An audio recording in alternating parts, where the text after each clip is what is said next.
Hello and welcome to the stream. I hope that you're having a wonderful afternoon, evening, morning, whatever time it is where you are from. Hello, villain of legend. How you doing? Welcome to the stream. Today we're going to be doing some reading.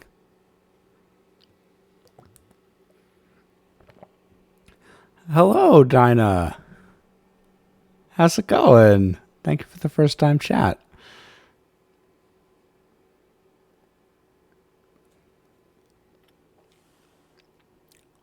Is this the first time that you've been to the stream? Welcome. Today we are going to be reading some Pride and Prejudice. It's good to see you too, villain.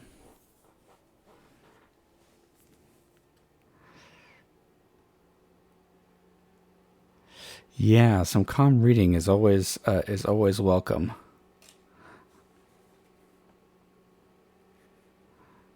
If it is, awesome. If it's not, awesome.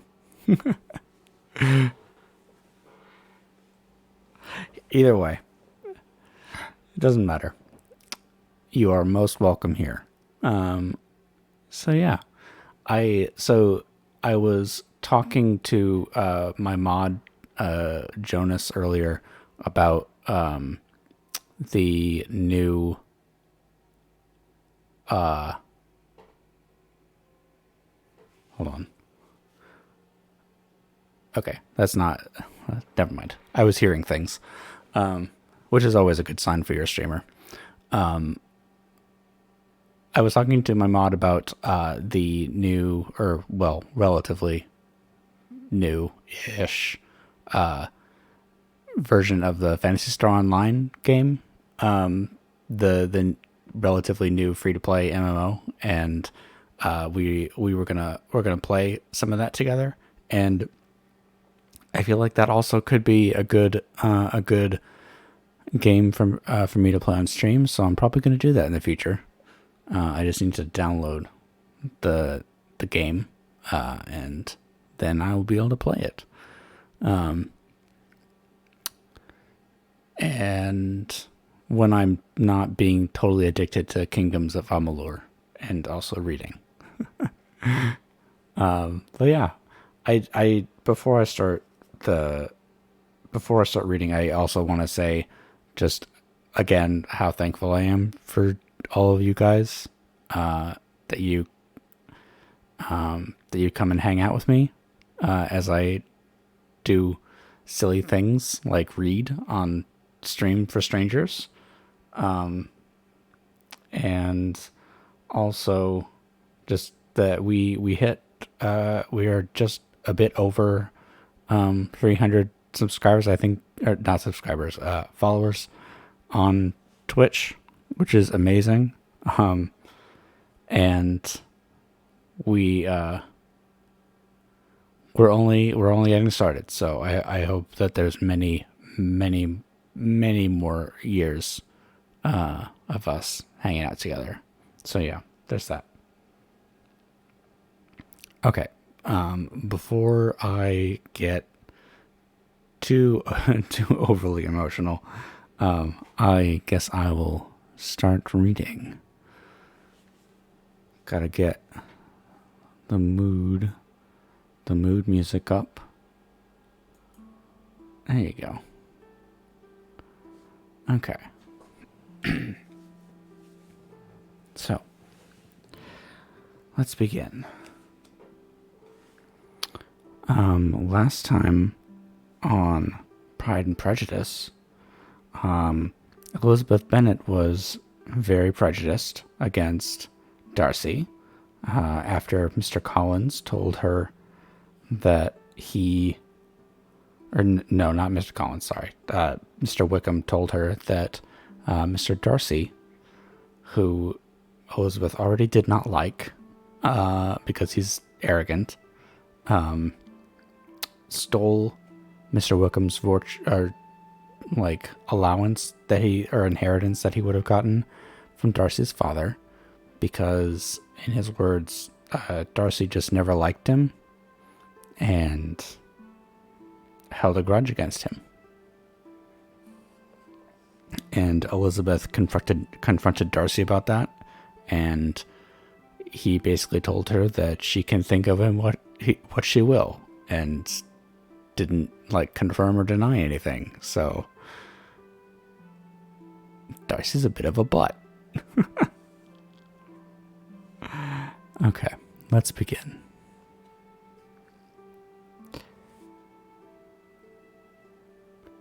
Chapter 19. The next day opened a new scene at Longbourn. Mr. Collins made his declaration in form. Mr. Collins Mr. Collins is the Bennet's cousin, and he desperately wants to marry one of the daughters, one of the Bennet daughters, and he has chosen Elizabeth, and Elizabeth is having none of it.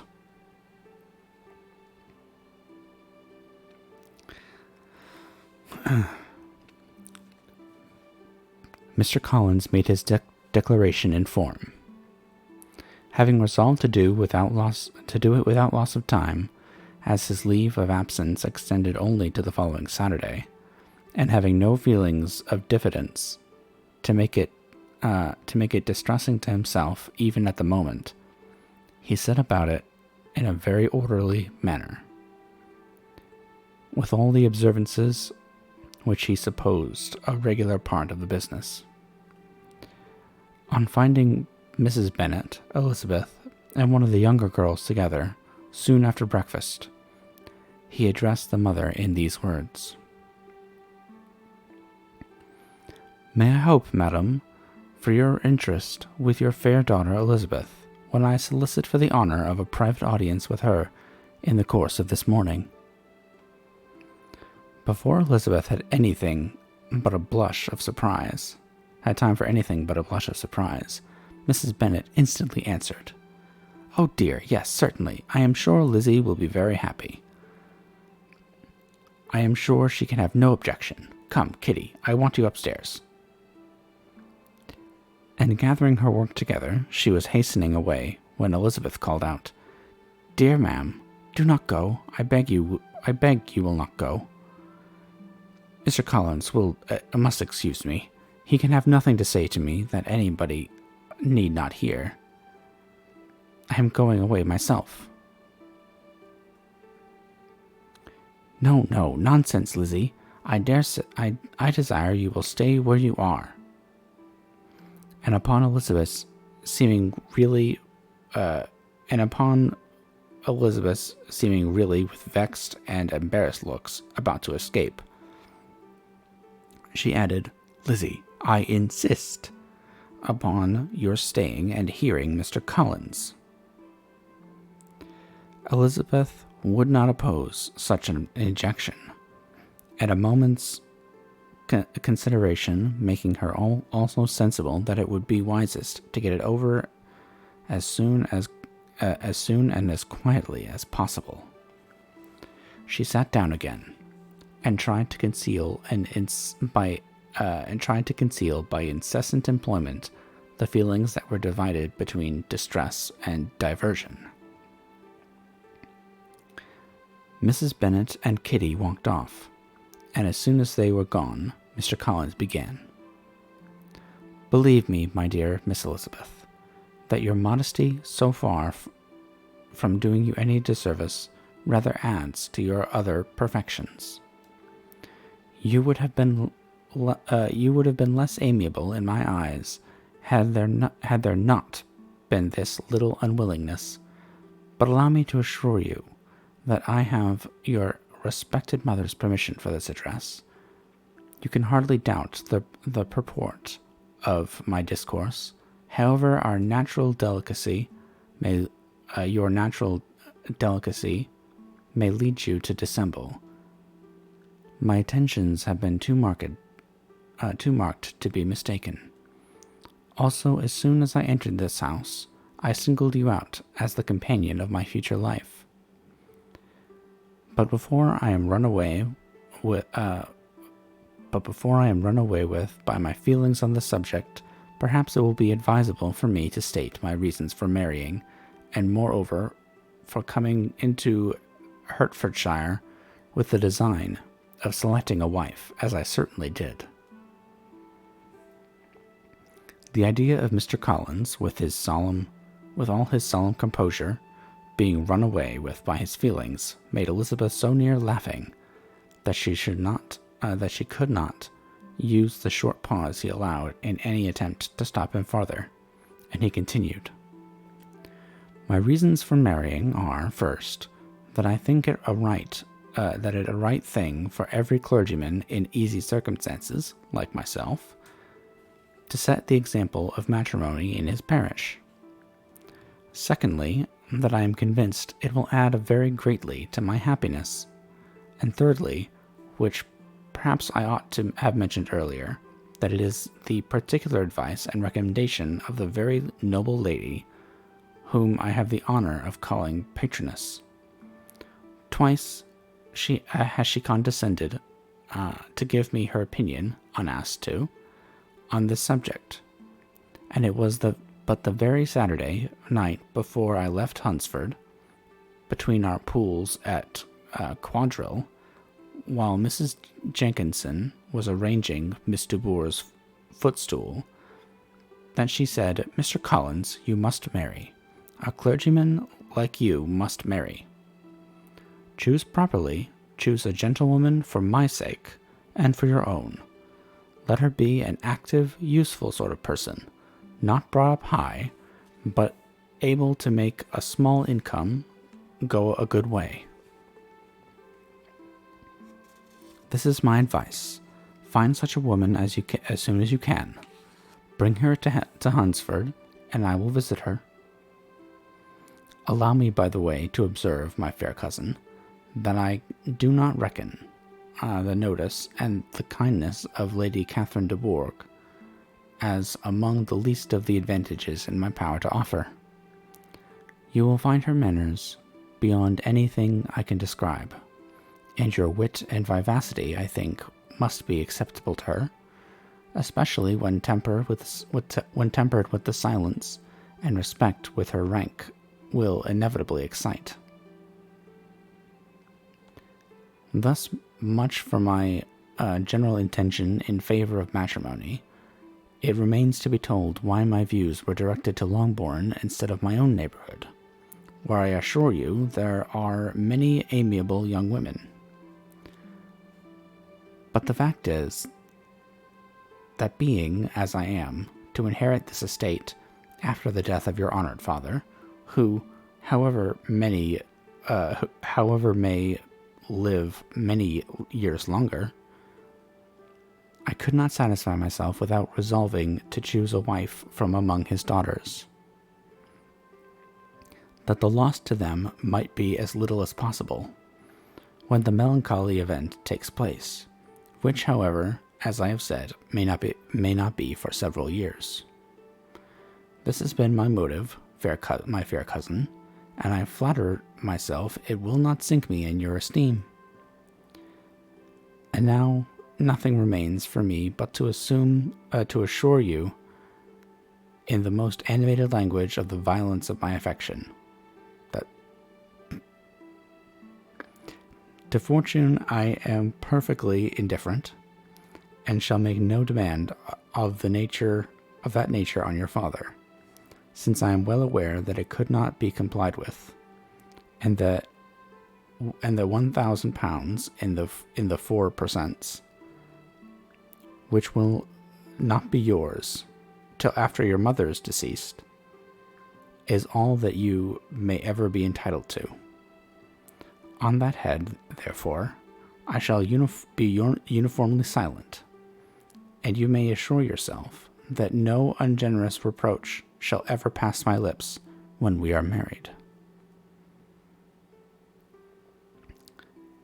It was absolutely necessary to interrupt him now.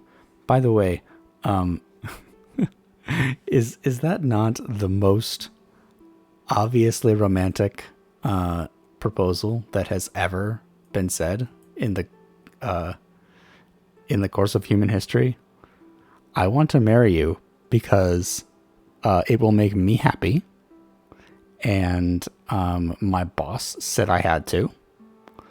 And if if you don't marry me, your entire family fortune will go to waste. And you'll never see a penny of it. Hey, Flopper. No worries. We're just getting started. We just had a wonderfully romantic marriage proposal by the esteemed Mr. Collins to Miss Elizabeth Bennet, and she is not taking it well.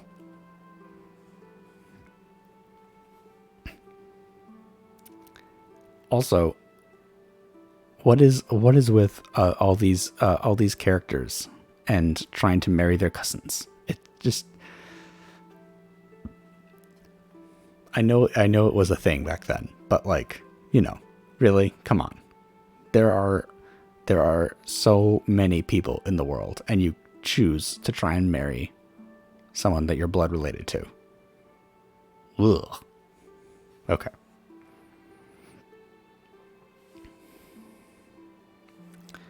It was absolutely necessary to interrupt him now. You are too hasty, sir, she cried, she being Elizabeth.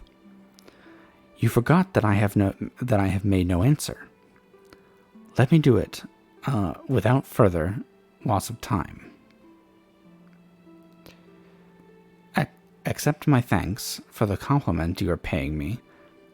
I am very sensible of the honor of your proposals, but it is impossible for me to do so, to do otherwise than decline them.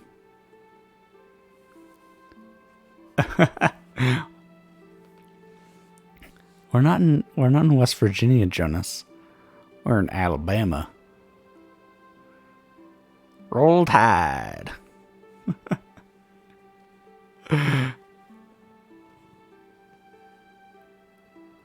Oh yeah, you're totally good.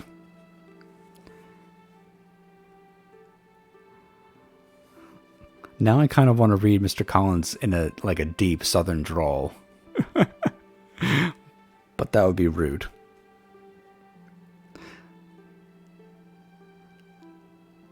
I am now not to learn, replied Mr. Collins, with a formal wave of the hand, that it is usual for young ladies to reject the addresses of the man whom they secretly mean to accept when he first applies for their favor.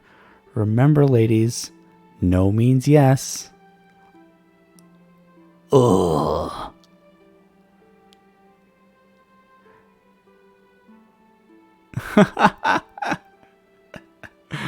Roll Tide, man. Roll Tide.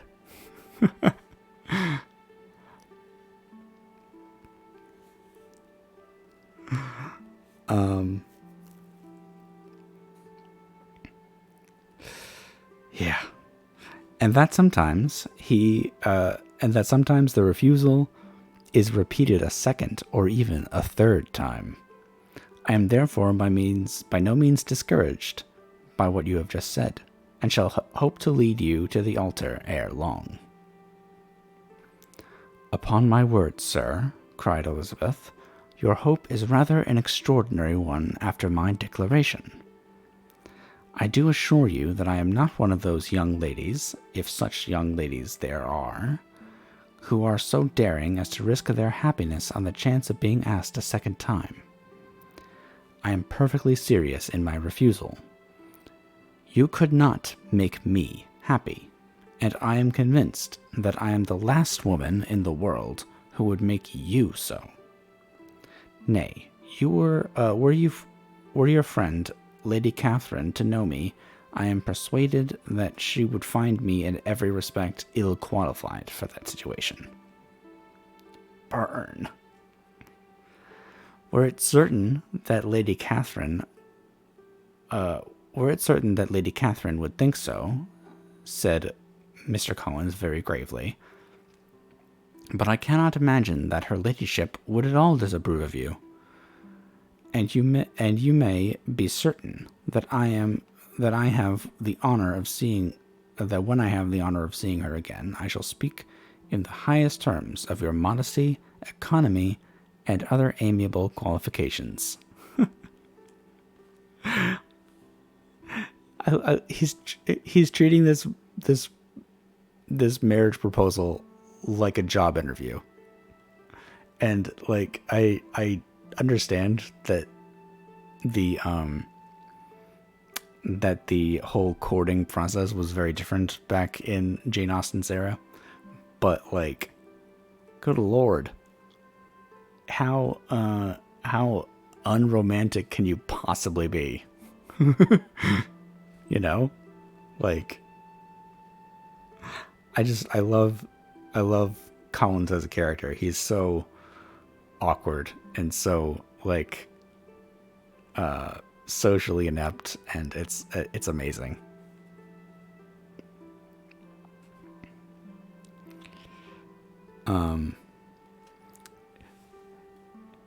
Indeed, Mr. Collins, all praise of me will be unnecessary. You must give me leave to judge for myself, and pay me the compliment of believing what I say.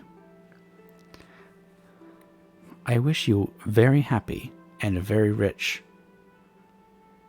and by refusing your hand, do all in my power to prevent your being otherwise. In making me the offer, you must have satisfied the delicacy of your feelings with regard to my family, and may take possession of Longbourn estate whenever it falls, without any self-reproach. This may be considered, therefore, as finally settled. And rising as she thus spoke, she would have quitted the room, had not Mr. Collins thus addressed her. When I do myself the honor of speaking to you next on this subject, I shall hope to receive a more favorable answer than you have now given me, though I am far from accusing you of cruelty at present,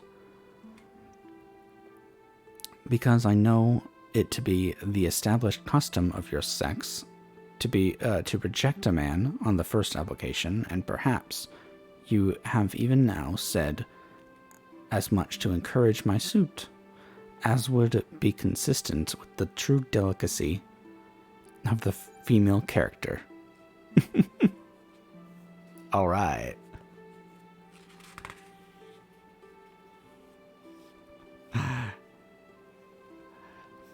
Man does not want to take no for an answer. Really, Mr. Collins, cried Elizabeth with some warmth, you puzzle me exceedingly. If what I have hitherto said can appear to you in the form of encouragement, I know not how to express my refusal in such a way as may convince you of its being one. You must give me leave to flatter myself, my dear cousin, that your refusal of my addresses is merely words of course. My reasons for believing it are briefly these. It does not appear to me that my hand is unworthy of your acceptance, or that the establishment I can offer would be any other than highly desirable. My situation in life, my connections with the family of de Bourgh, and my relationship to your own are circumstances highly in my favor, and you should take it into further consideration that in spite of your manifold attractions, it is by no means certain that another offer of marriage may ever be made to you.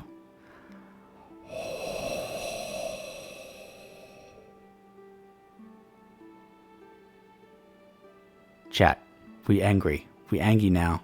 We madge at Collins. You should definitely marry someone because they made the first proposal to you, because you may not ever get another chance. Holy crap. Collins, you need to get slapped.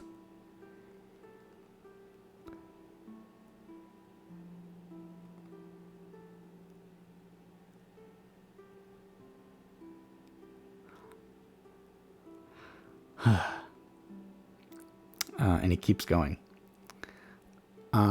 Your portion is unhappily so small that it will in all likelihood undo the effects of your loveliness and amiable qualifications. As I must therefore conclude that you are not serious in your rejection of me, I shall choose to attribute it to your wish of increasing my love by suspense, according to the usual practice of elegant females. Oh boy. I do assure you, sir, that I have no pretension whatever to that kind of elegance which consists in tormenting a respectable man. I would rather be paid the compliment of being believed sincere. I thank you again and again for the honor you have done me in your proposals, but to accept them is absolutely impossible. My feelings in every respect forbid it. Can I speak plainer? Do not consider me now as an elegant female intending to plague you, but as a rational creature speaking the truth from her heart. You are uniformly charming, cried he, with an air of awkward gallantry, and I am persuaded that when sanctioned by the express authority of both your excellent parents, my proposals will not fail of being accepted. To such perseverance in wilful self-deception, Elizabeth could make no reply, and immediately and in silence withdrew, determined that if he persisted in considering her repeated refusals as flattering encouragement, to apply to her father, whose negative might be uttered in such a manner as must be decisive, and whose behavior at least could not be mistaken for the affection or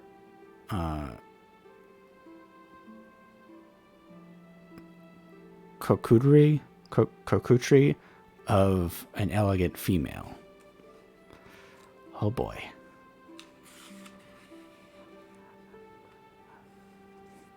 We mad.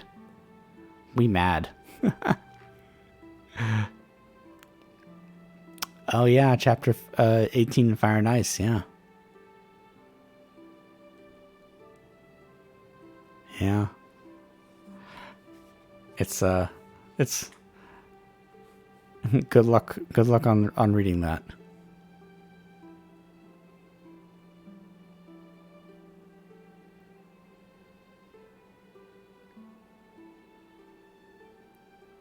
Yeah. Well, that's okay.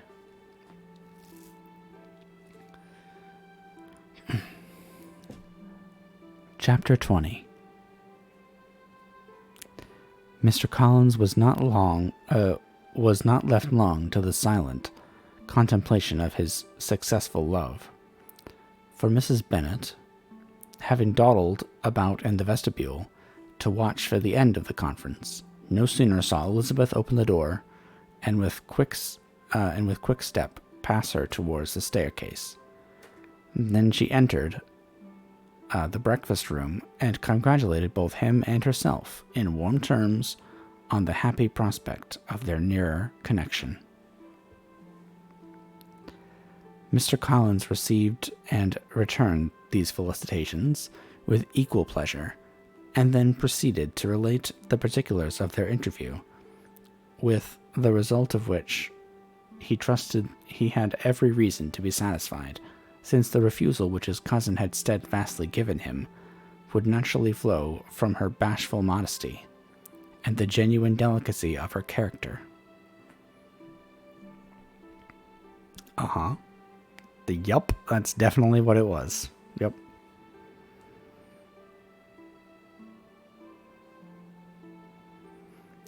This information, however, startled Mrs. Bennet. She would have been glad to be equally satisfied that her daughter had meant to encourage him by protesting against his proposals, but she had dared not to believe it, and could not help saying so.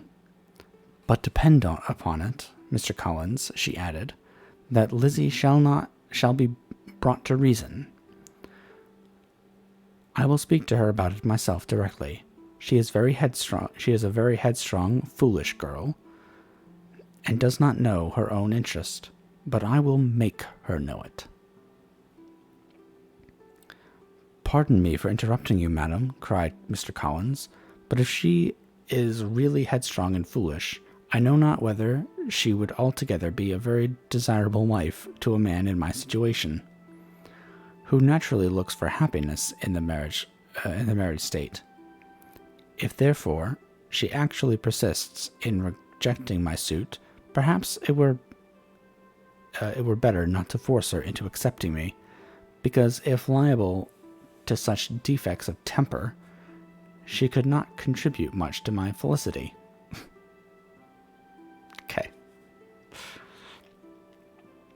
Sir, you quite misunderstand me, said Mrs. Bennet, alarmed. Lizzie is only headstrong in such matters as these. In everything else, she is as good-natured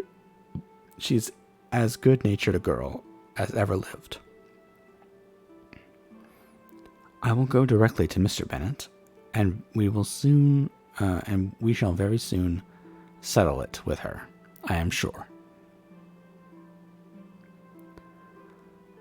She would not give him time to reply, but hurrying instantly to her husband, called out as she entered into the library, "Oh, Mr. Bennet, you are wanted immediately. We are in an uproar. We are all in an uproar."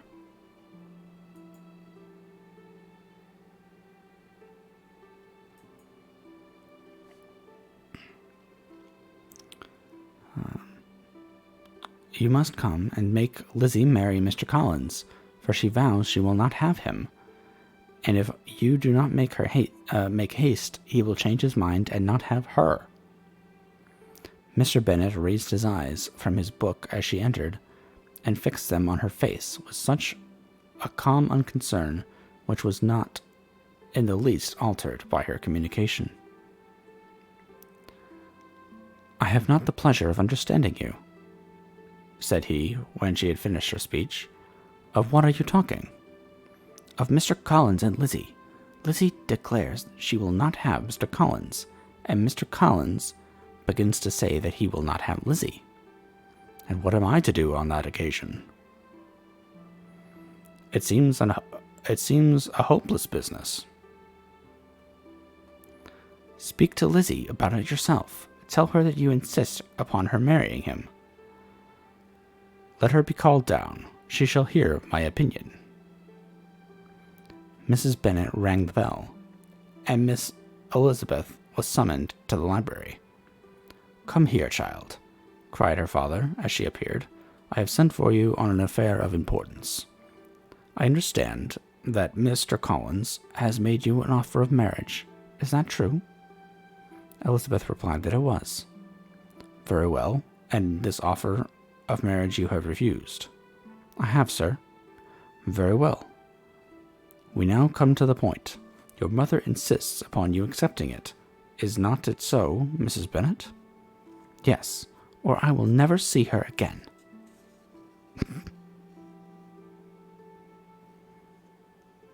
Cool. Parenting 101, guys. Parenting 101.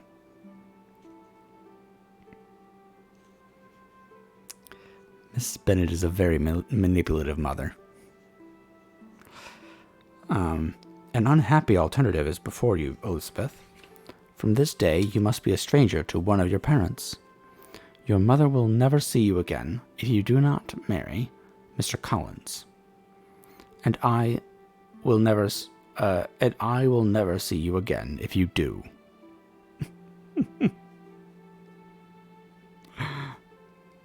Mr. Bennet is such a Chad.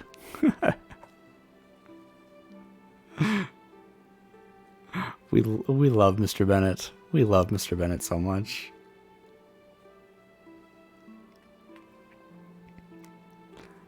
Elizabeth could not help but smile at such a conclusion of such a beginning. But Mrs. Bennet, who had persuaded herself that her husband regarded the affair as she wished, was excessively disappointed. "What do you mean, Mr. Bennet, by talking in this way? You promised me to insist upon her marrying him." "My dear," replied her husband, "I have two small favors to request. First, that you will allow me the free use of my understanding on the present occasion, and secondly, of my room. I shall be glad to have my library to myself as soon as may be." Not yet, however, in spite of her disappointment in her husband, did Mrs. Bennet give up the point. She talked to Elizabeth again and again, coaxed and threatened her by turns. She endeavored to secure Jane in her interest, but Jane, with all possible mildness, declined interfering, and Elizabeth, sometimes with real earnestness and sometimes with playful gaiety, replied to her attacks. Though her manner varied, however, her determination never did. Mr. Collins, meanwhile, was meditating in solitude on what had passed. He thought too well of himself to comprehend on what motive his cousin could refuse him. And though his pride was hurt, he suffered in no other way. His regard for her was quite imaginary, and the possibility of her deserving her mother's reproach prevented his feeling any regret. While the family were in this confusion, Charlotte Lucas came to spend the day with them. She was met in the vestibule by Lydia, who, flying to her, cried in a half-whisper, "I am glad you are come, for there is such fun here. What do you think has happened this morning? Mr. Collins has made an offer to Lizzie, and she will not have him." Charlotte had hardly time to answer before they were joined by Kitty, who came to tell the same news, and no sooner had they entered the breakfast room, where Mrs. Bennet was alone, than she likewise began on the subject, calling on Miss Lucas for her compassion, and entreating her to persuade her friend, Lizzie, to comply with the wishes of her family. Pray do, my dear Miss Lucas," she added in a melancholy tone, "for nobody is on my side, and nobody takes part with me. I am cruelly used. Nobody feels for my poor nerves." Charlotte's reply was spared by the entrance of Jane and Elizabeth. "Aye, there she comes," continued Mrs. Bennet, looking as unconcerned as may be, "and caring no more for us than if we were at York, provided she can have her own way. But I tell you what, Miss Lizzie, if you take it into your head to go on refusing every offer of marriage in this way, you will never get a husband at all. And I am sure I do not know who is to maintain you when your father is dead. I shall not be able to keep you, and so I warn you, I have done with you from this very day. I told you in the library, you know, that I should never speak to you again, and you will find me as good as my word. I have no pleasure in talking to undutiful children. Not that I have much pleasure indeed in talking to anybody. People who suffer as I do from nervous complaints can have no great inclination for talking. Nobody can tell what I suffer, but it is always so. Those who do not complain are never pitied. Is Jane Austen trying to imply that Mrs. Bennet has anxiety? Like, she's having an anxiety attack about her daughters? That's actually pretty interesting. That she's actually... Thank you for the hydrate redeem, Flapper.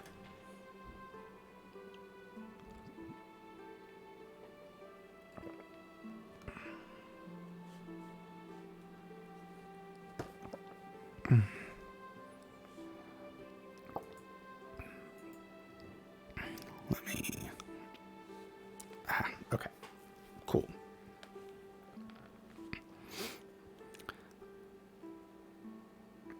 Her daughters listened in silence to this effusion, sensible that any attempt to reason with or soothe her would only increase the irritation. She talked on, therefore, without interruption from any of them until they were joined by Mr. Collins, who entered with an air more stately than usual. And on perceiving whom, she said to the girls, "Now, I do insist upon it that you, all of you, hold your tongues and let Mr. Collins and me have a little conversation together."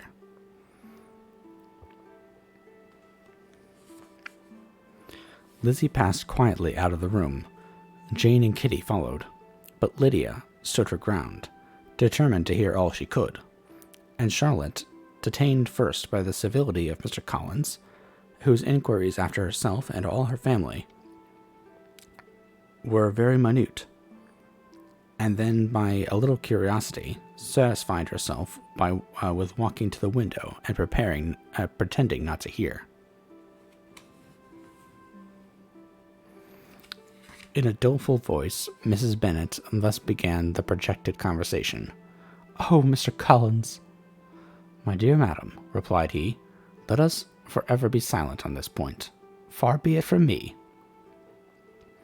He presently continued in a voice that marked his displeasure, "to resent the behavior of your daughter. Resignation to inevitable evils is the duty of us all. The peculiar duty of a young man who has been so fortunate as I have been in the early preferment, and I trust I am resigned. Perhaps not the less so from feeling a doubt of my positive happiness had my fair cousin honored me with her hand, for I have often observed that resignation is never so perfect as when the blessing denied begins to lose somewhat of its value in our estimation. You will not, I hope, consider me as showing any disrespect to your family, my dear madam, by thus withdrawing my pretensions to your daughter's favor, without having paid yourself and Mr. Bennet the compliment of requesting you to interpose your authority in my behalf. My conduct may, I fear, be objectionable in having accepted my dismission from your daughter's lips instead of your own. But we are all liable to error. I have certainly meant well through the whole affair. My object has been to secure an amiable companion for myself, with due consideration for the advantage of all your family, and if my manner has been at all reprehensible, I here beg leave to apologize."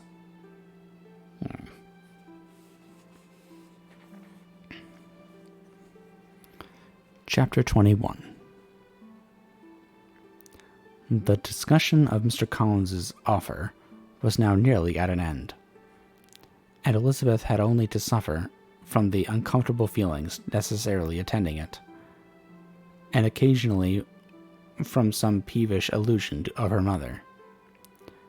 As for the gentleman himself, his feelings were chiefly expressed, not by embarrassment or dejection, or by trying to avoid her, but by stiffness of manner and resentful silence.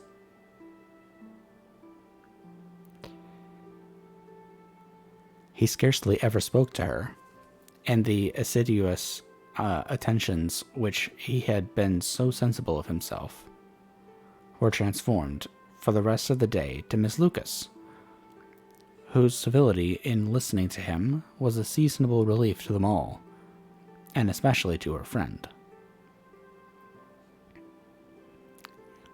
Just, pick yourself up and throw yourself at the next nearest girl. At the next closest girl.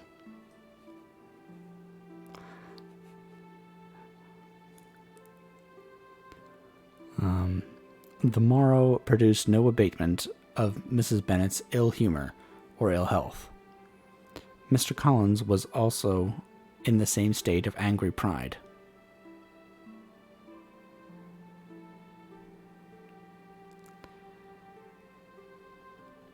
Elizabeth had hoped that his resentment might shorten his visit, but his plan did not appear in the least affected by it. He was also to have gone on Saturday, and to Saturday he meant to stay. After breakfast, the girls walked to Meryton to inquire if Mr. Wickham were returned, and to lament over his absence from the Netherfield ball. He joined them on their entering the town, and attended them to their aunt's, where his regret and vexation and the concern of everybody was well talked over. To Elizabeth, however, he voluntarily acknowledged that the necessity of his absence had been self-imposed. "I found," said he, as the time drew near, "that I had better not meet Mr. Darcy. That to be in the same room, the same party with him for so many hours together, might be more than I could bear, and that scenes might arise unpleasant to more than myself." She highly approved his forbearance, and they had leisure for a full discussion of it, and for all the commendation which they civilly bestowed on each other, as Wickham and another officer walked back with them to Longbourn, and during the walk he particularly attended to her. His accompanying them was a double advantage. She felt all the compliment it offered to herself, and it was most acceptable as an occasion of introducing him to her father and mother. Yeah, there's a bunch of characters in that book series.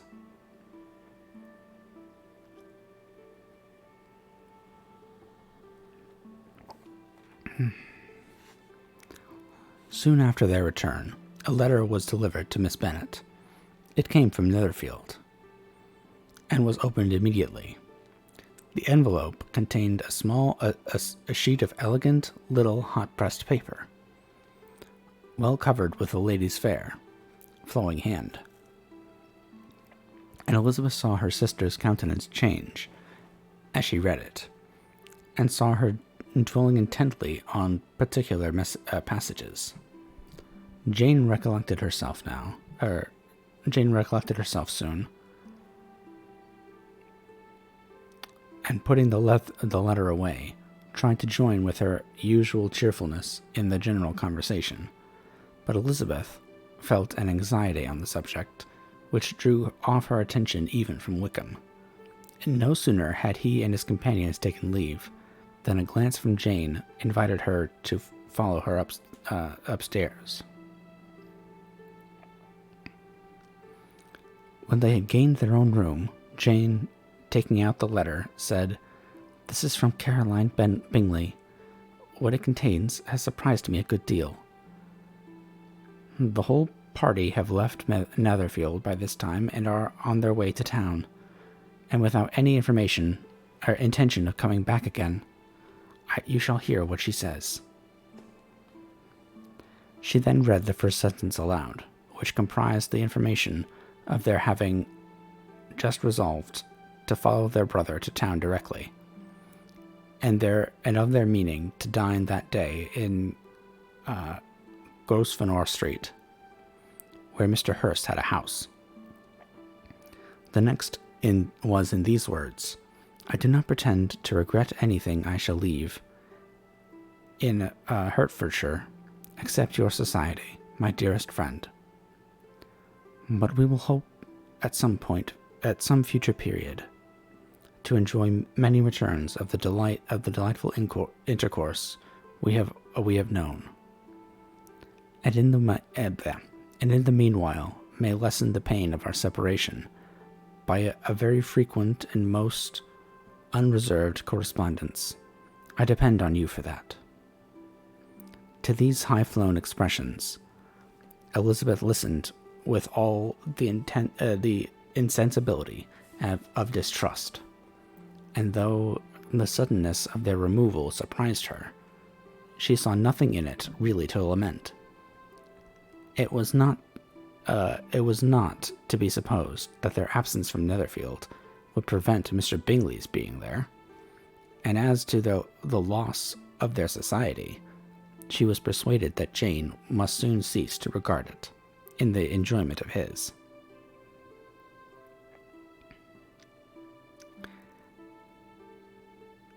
"It is unlucky," said she, after a pause, "that you should not be able to see your friends before they leave the country. But may we not hope that the period of future happiness to which Miss Bingley looks forward may arrive earlier than she is aware, and that the delightful intercourse you have known as friends will be renewed with yet greater satisfaction as sisters. Mr. Bingley will not be detained in London by them. Caroline decidedly says that none of the party will return to Hertfordshire this winter. I will read it to you. When my brother left us yesterday, he imagined that the business which took him to London might be concluded in 3 or 4 days, but as we are certain it cannot be so, and at the same time convinced that when Charles gets to town, he will be in no hurry to leave it again, we have determined on following him thither, that he may not be obliged to spend his vacant hours in a comfortless hotel. Many of my acquaintance are already there for the winter. I wish I could hear that you, my dearest friend, had any intention of making one in the crowd. But of that I despair. I sincerely hope your Christmas in Hertfordshire may abound in the gaieties which that season generally brings, and that your beaux will be so numerous as to prevent your feeling the loss of the 3 of whom we shall deprive you. It is evident by this, added Jane, that he comes back no more this winter. It is only evident that Miss Bingley does not mean he should. Why will you think so? It must be his own doing. He is his own master, but you do not know all. I will read you the passage, which particularly hurts me. I shall have no reserves from you. I will have no reserves from you. Mr. Darcy is impatient to see his sister, and to confess the truth, we are scarcely less eager to meet her again. I do not think Georgiana Darcy has her equal for beauty, elegance, and accomplishments, and the affection she inspires in Louisa and myself is heightened into something still more interesting, from the hope we dare to entertain of her being hereafter our sister. I do not know whether I ever before mentioned to you my feelings on the subject, but I will not leave the country without confiding them, and I trust you will not esteem them unreasonable. My brother admires her greatly already, and he will have frequent opportunity now of seeing her on the most intimate footing. Her relations all wish the connection as much as his own, and a sister's partiality is not misleading me, I think, when I call Charles most capable of engaging any woman's heart.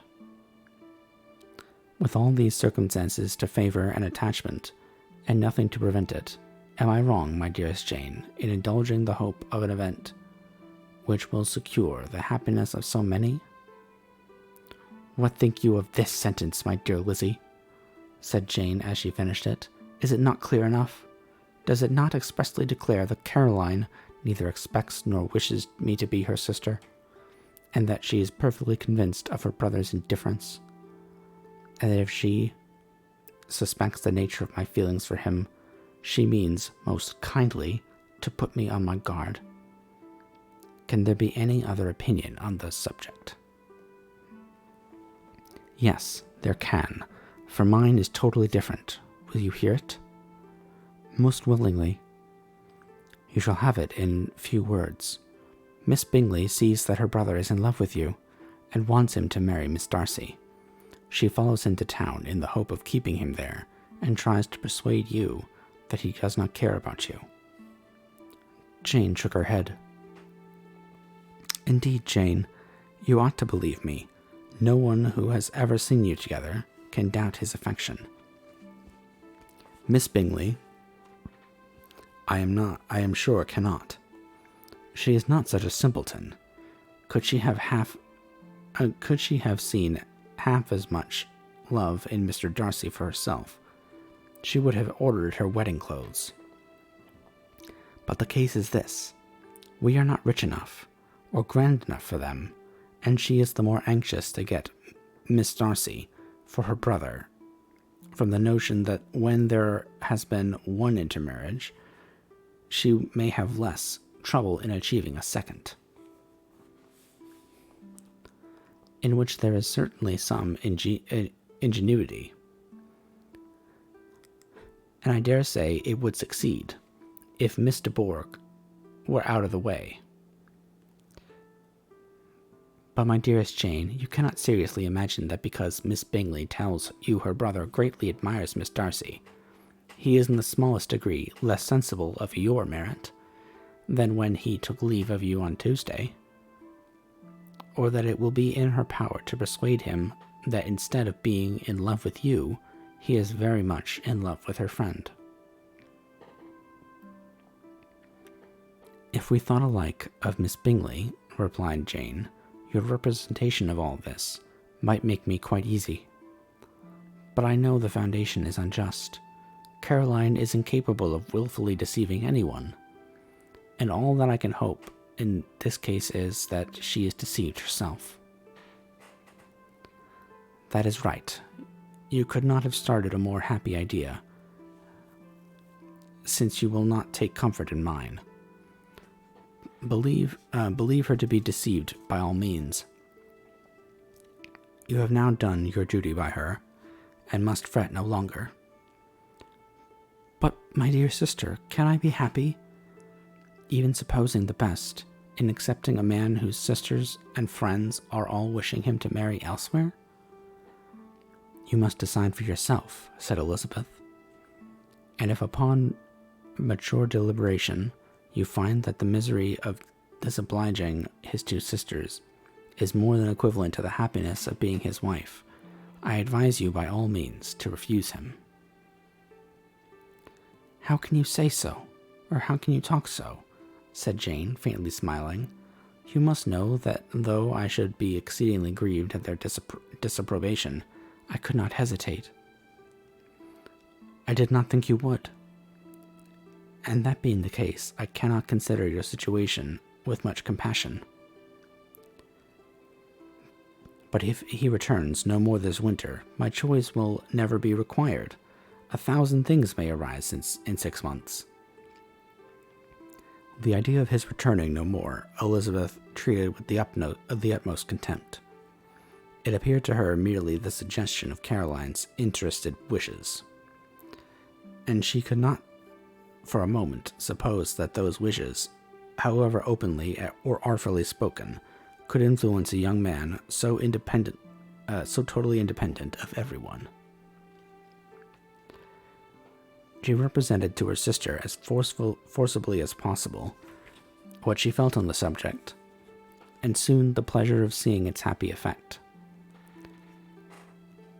Jane's temper was not desponding, and she was gradually led to hope, though the diffidence of affection sometimes overcame the hope, that Bingley would return to Netherfield, and answer every wish of her heart. They agreed that Mrs. Bennet should only hear of the departure of the family, without being alarmed on the score of the gentleman's conduct. But even this partial communication gave her a great deal of concern, and she bewailed it as exceedingly unlucky that the ladies should happen to go away, just as they were all getting so intimate together. After lamenting it, however, at some length, she had the consolation of thinking that Mr. Bingley would be soon down again, and soon dining at Longbourn, and the conclusion of all was the comfortable declaration that, though he had been invited only to a family dinner, she would take care to have 2 full courses.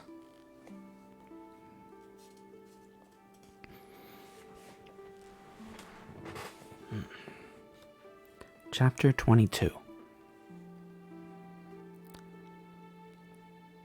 The Bennets were engaged to dine with the Lucases, and again during the chief of the day was Miss Lucas so kind as to listen to Mr. Collins.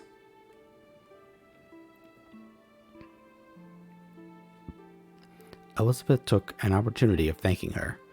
"It keeps him in good humor," said she, "and I am more obliged to you than I can express." Charlotte assured her friend of her satisfaction in being useful, and that it amply repaid her for the little sacrifice of her time. This was very amiable, but Charlotte's kindness extended farther than Elizabeth had any conception of. Its object was nothing less than to secure her from any return of Mr. Collins's addresses by engaging them toward herself.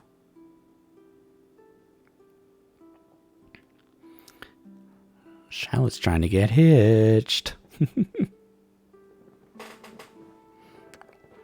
to a bit of adult. Such was Miss Lucas's scheme, and appearances were so favorable that when they parted at night, she would have felt almost sure of success if he had not been to leave Hertfordshire so very soon. But here she did injustice to the fire and independence of his character, for it led to him to escape out of Longbourn House the next morning with admirable slyness, and hasten to Lucas Lodge to throw himself at her feet. "Oh, it's gonna happen! It's gonna happen!"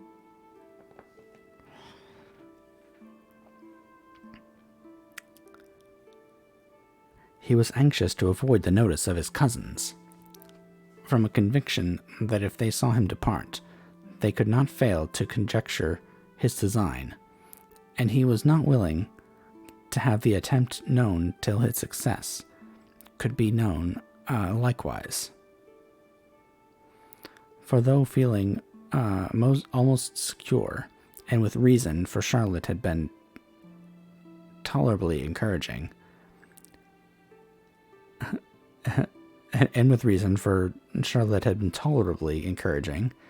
he was comparatively diffident since the adventure of Wednesday. His reception, however, was of the flattering kind. Miss Lucas perceived him from an upper window as he walked toward the house, and instantly set out to meet him accidentally in the lane. But little had she dared to hope that so much love and eloquence awaited her there. In as short a time as Mr. Collins's long speeches would allow, everything was settled between them to the satisfaction of both. And as they entered the house, he earnestly entreated her to name the day that was to make him the happiest of men. And though such a solicitation must be waived for the present, the lady felt no inclination to trifle with his happiness. The stupidity with which he was favored by nature must guard his courtship from any charm that could make a woman wish for its continuance. And Miss Lucas, who accepted him solely from the pure and disinterested desire of an establishment, cared not how soon that establishment were gained. Charlotte's a gold digger. Charlotte doesn't care that he's an idiot and just a vapid man who doesn't, who only cares about himself and his esteemed employer. She only cares that he's got money. Oof. Well, get it. Get it, girl. Get it. It's funny that Charlotte is the first one to get married, actually. That's funny. Well, they've repeatedly mentioned how much more desirable all the Bennett girls are. Sucks to be them. They don't get Mr. Collins all to themselves.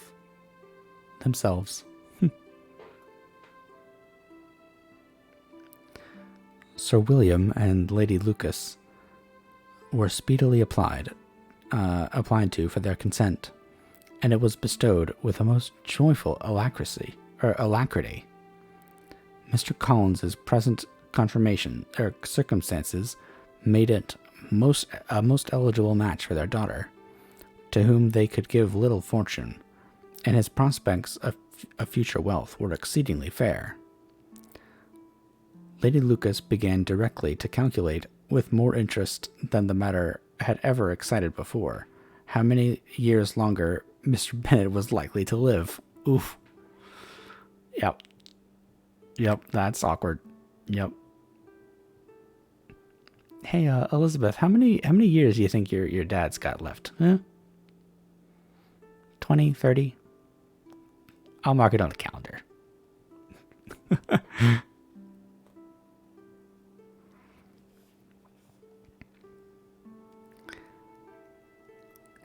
And Sir William gave it as his decided opinion that whenever Mr. Collins should be in the possession of the Longbourn estate, it would be highly expedient that both he and his wife should make their appearance at St. James's.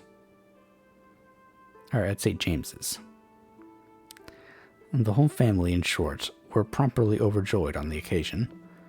The younger girls formed hopes of coming out a year or two sooner than they might otherwise have done, and the boys were relieved from their apprehension of Charlotte's dying an old maid. Good Lord. So many burns. So many burns.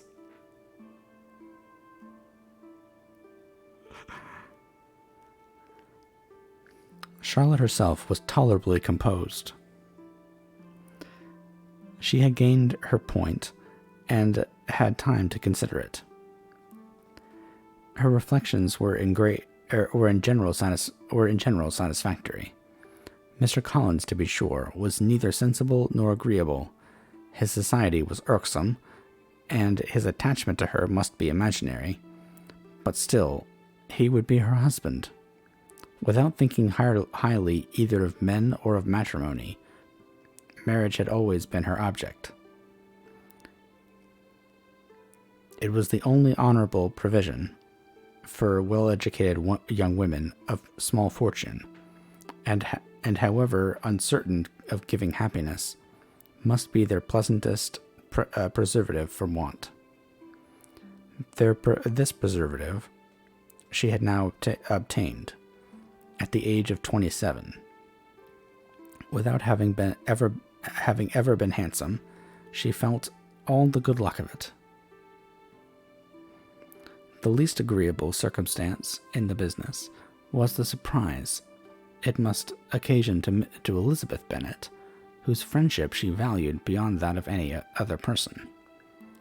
Elizabeth would wonder, and probably would blame her. And though her resolution was not to be shaken, her feelings must be hurt by such disapprobation. She resolved to give her the information herself, and therefore charged Mr. Collins, when he returned to Longbourn to dinner, to drop no hint of what had passed before any of the family.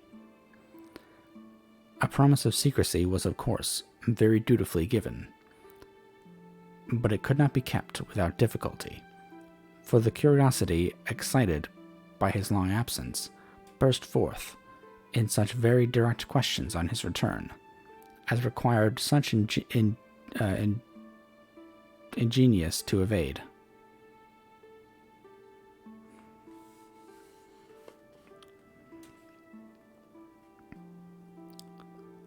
And he was at the same time exercising great self-denial, for he was longing to publish his prosperous love.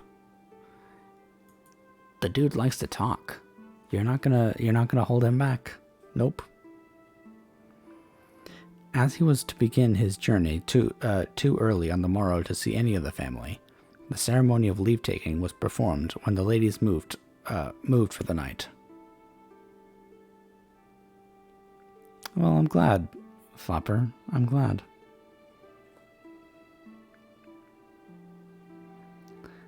And Mrs. Bennet, with great politeness and cordiality, said how happy they should be to see him at Longbourn again, whenever his other engagements might allow him to visit them. My dear madam, he replied, this invitation is particularly gratifying, but it is what I have been hoping to receive, because it is what I have been hoping to receive. And you may be very certain that I shall avail myself of it as soon as possible.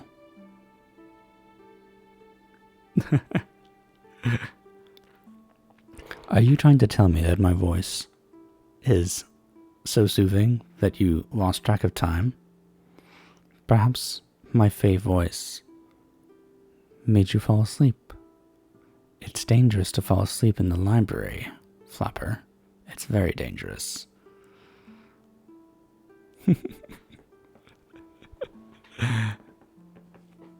I'm just kidding. You're perfectly safe. Perfectly safe.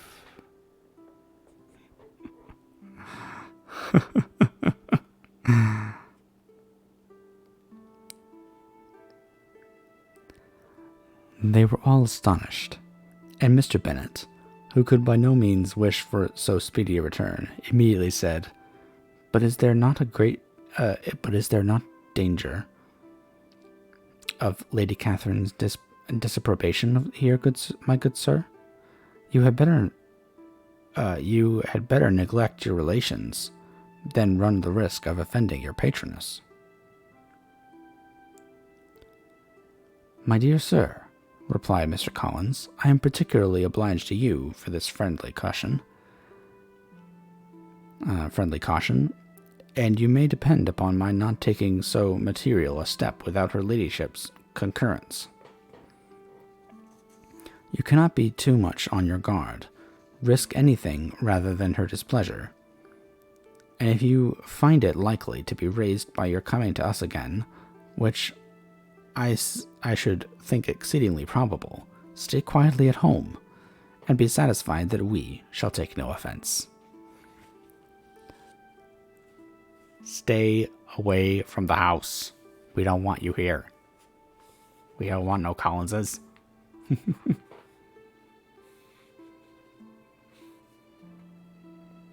Believe me, my dear sir.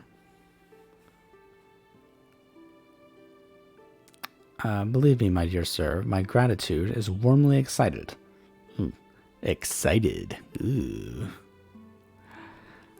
My gratitude is warmly excited by such affectionate attention, and depend upon it, you will speedily receive from me a letter of thanks for this as well as for every other mark of your regard during my stay at Hertfordshire.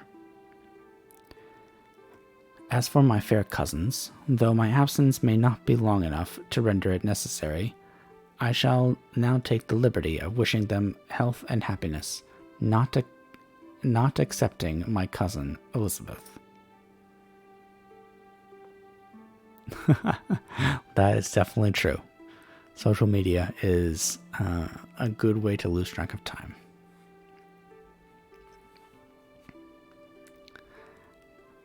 With proper civilities, the ladies then withdrew, all of them equally surprised to find that he meditated a quick return.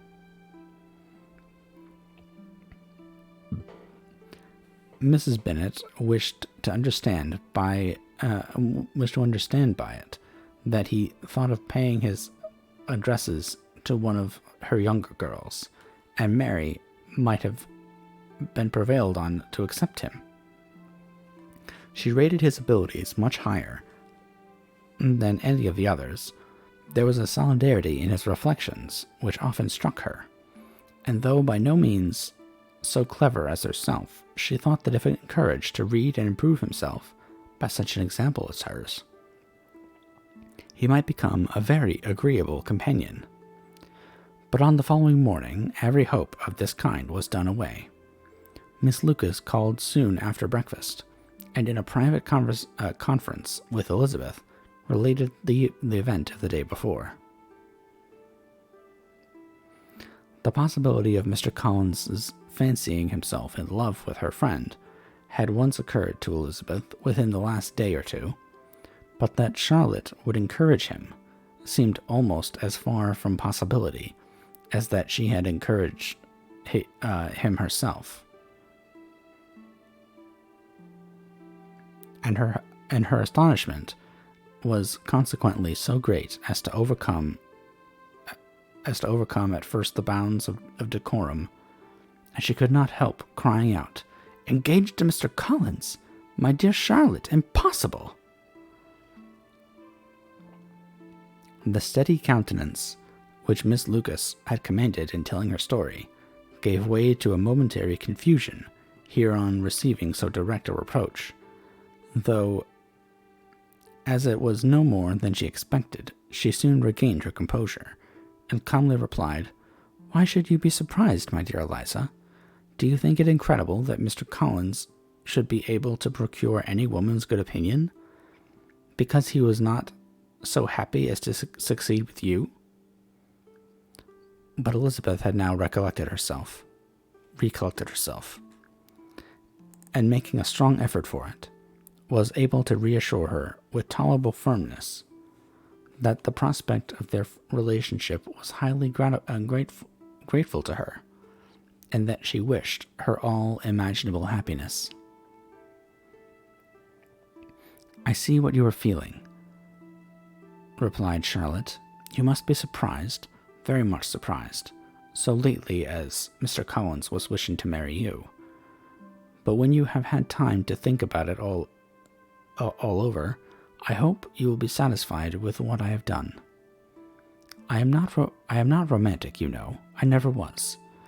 I ask only a comfortable home, and considering Mr. Collins's character, connections, and situation in life, I am convinced that my chance of happiness with him is as fair as most people can boast on entering the marriage state."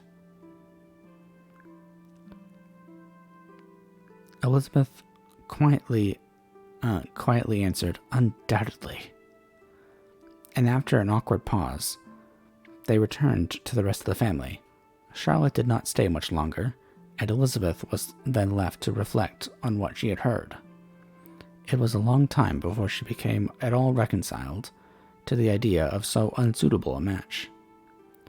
The strangeness of Mr. Collins's making 2 offers of marriage within 3 days was nothing in comparison of his being now accepted. She had always felt that Charlotte's opinion of matrimony was not exactly like her own, but she could not have supposed it possible that when called into action, she would have sacrificed every better feeling to a worldly advantage. Charlotte, the wife of Mr. Collins, was a most humiliating picture. And to the pang of a friend disgracing herself and sunk in her esteem was added the distressing conviction that it was impossible for that friend to be tolerably happy in the lot she had chosen.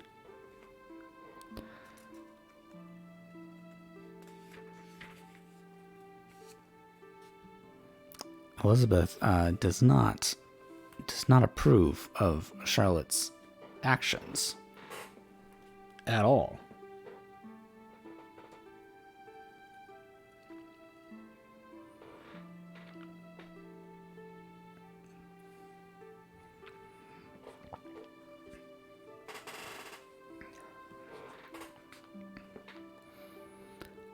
Chapter 23.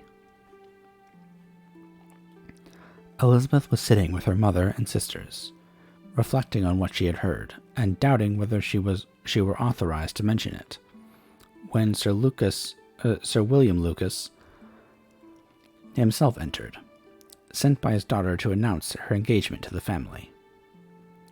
With many compliments to them and much self-gratulation on the prospect of a connection between the houses, he unfolded the matter to an audience not merely wondering, but incredulous. For Mrs. Bennet, who, with more perseverance than politeness, protested that he must be entirely mistaken, and Lydia, always unguarded and often uncivil, boisterously exclaimed, "Good Lord! Sir William, how can you tell such a story? Do you not know that Mr. Collins wants to marry Lizzie?"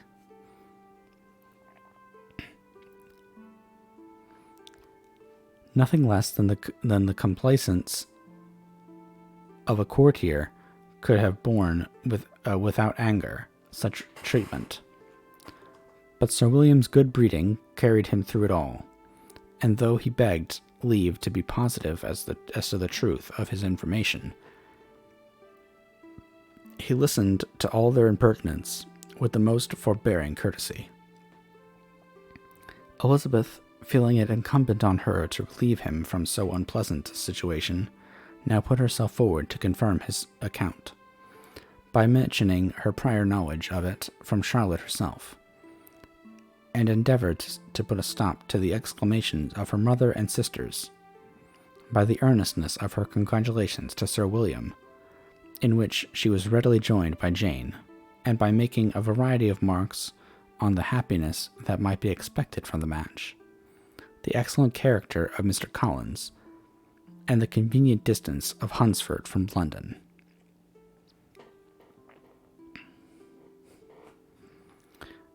Mrs. Bennet was in fact too much overpowered to say a great deal, while Sir William remained. But no sooner had he left than her feelings found a rapid vent.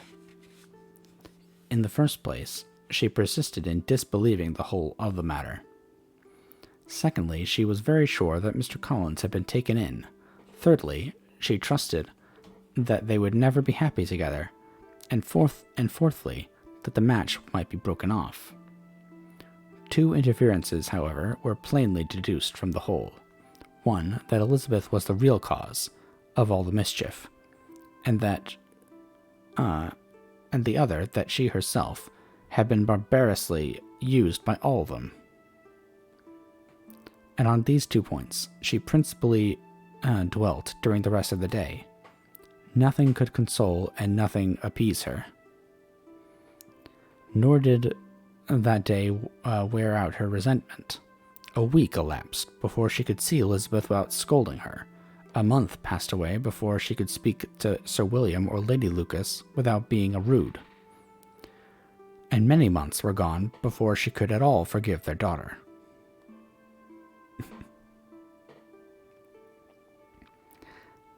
Mr. Bennet's emotions were much more tranquil on the occasion, and such as he did experience he pronounced to be of a most agreeable sort, for it gratified him, he said, to discover that Charlotte Lucas, whom he had been used to think tolerably sensible, was as foolish as his wife, and more foolish than his daughter. Jane confessed herself a little surprised at the match, but she said less of her astonishment than of her earnest desire for their happiness. Nor could Elizabeth persuade her to consider it improbable. Kitty and Lydia were far from envying Miss Lucas, for Mr. Collins was only a clergyman, and it affected them in no other way than as a piece of news to spread at Meryton. Lady Lucas was not. Lady Lucas could not be insensible of triumph on being able to retort on Mrs. Bennet. The comfort of having a daughter well married. She called at Longbourn rather oftener than usual to say how happy she was, though Mrs. Bennet's sour looks and ill-natured remarks might have been enough to drive happiness away. Oh, thank you, Krista Jew, for the posture check. Stretch.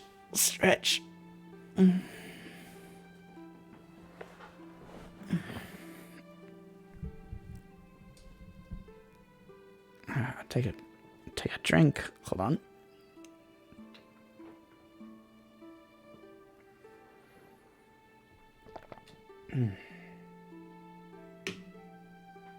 Okay. Hold on just a second.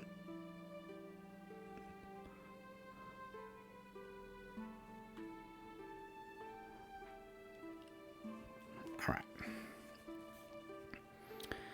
Let me see. Where was I? Between Elizabeth and Charlotte, there was a restraint which kept them mutually silent on the subject, and Elizabeth felt persuaded that no real confidence could ever subsist between them again. Her disappointment in Charlotte made her turn with fonder regard to her sister, of whose rectitude and delicacy she was sure her opinion could never be shaken, and for whose happiness she grew daily more anxious. As Bingley had now been gone a week, and nothing was heard of his return. I mean, so I can understand a little bit why Elizabeth would be so angry at Charlotte. I mean, even if she was never going to accept Mr. Collins' marriage proposal because she didn't like him at all. But it was kind of like it was kind of rude of Charlotte to go behind Elizabeth's back and marry the guy who had just, like, the day before asked her to marry her to marry him, because, you know, that's not something you really that's not something you should do, you know. Like, it feels a little bit untactful kind of. But still, I mean, if Charlotte felt that she wasn't going to get a better offer, I don't know. Yeah, it was way too soon. And, like, I feel like her anger would be better placed on Mr. Collins, because, like, even though Charlotte should definitely have told him, look, you just tried to ask my best friend to marry you. I'm not going to say yes, because that's just weird. Elizabeth should be really angry at Mr. Collins, because you literally just were professing your love to Elizabeth, like, yesterday. And now you are doing the same thing to Charlotte. It's just, you know. Anyway, thank you for the first time chat. A nerdy girl can dream. Thank you very much. Welcome to the stream. I hope that you're enjoying the reading.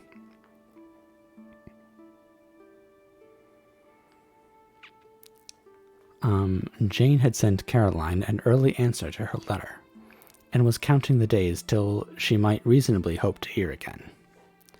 The promised letter of thanks from Mr. Collins arrived on Tuesday, addressed to their father, and written with all the solemnity of gratitude which a 12 months' abode in the family might have prompted. even though he was only there for a week. After discharging his conscience on that head, he proceeded to inform them with many rapturous expressions of his happiness in having obtained the affection of their amiable neighbor, Miss Lucas, and then explained that it was merely with the view of enjoying her society that he had been so ready to close with their kind wish of seeing him again at Longbourn, whither he hoped to be able to return on Monday fortnight. For Lady Catherine, he added, so heartily approved of his marriage that she wished it to take place as soon as possible, which he trusted would be an unanswerable argument with his amiable Charlotte to name an early day for making him the happiest of men. Mr. Collins's return to Hertfordshire was no longer a matter of pleasure for Mrs. Bennet. On the contrary, she was as much indisposed to complain of it as her husband. It was very strange that he should come to Longbourn instead of to Lucas Lodge. It was also very inconvenient and exceedingly troublesome. She hated having visitors in the house while her health was so indifferent, and lovers were of all people the most disagreeable. Of course they are. Yup.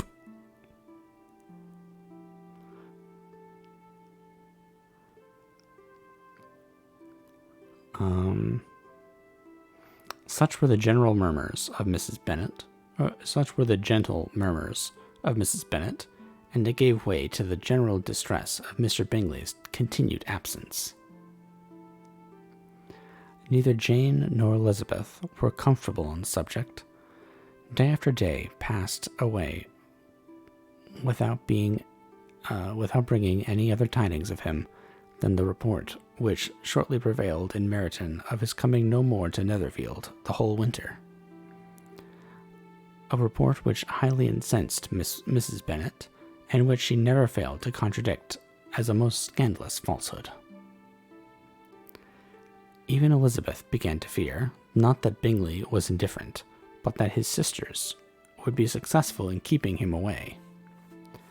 Unwilling as she was to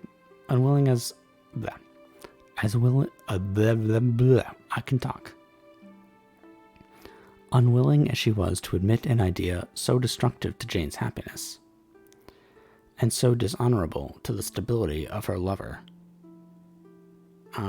she could not prevent its frequent recurring. The united efforts of his two unfeeling sisters, and of his overpowering friend, assisted by the attractions of Miss Darcy, and the amusements of London, might be too much, she feared, for the strength of his attachment. As for Jane, her anxiety under the suspense was, of course, more painful than Elizabeth's. But whatever she felt, she was desirous of concealing, and between herself and Elizabeth, therefore, the subject was never alluded to. But as no such delicacy restrained her mother, an hour seldom passed in which she did not talk of Bingley, express her impatience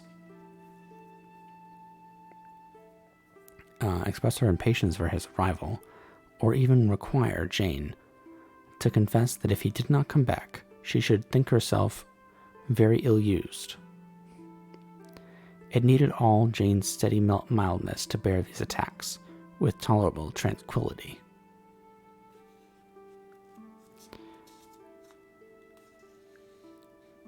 Mr. Collins returned most punctually on the Monday fortnight,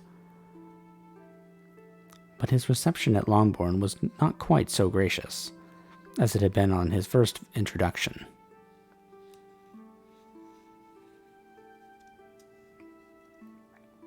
He was too happy, however, to need much attention, and luckily for the others, the business of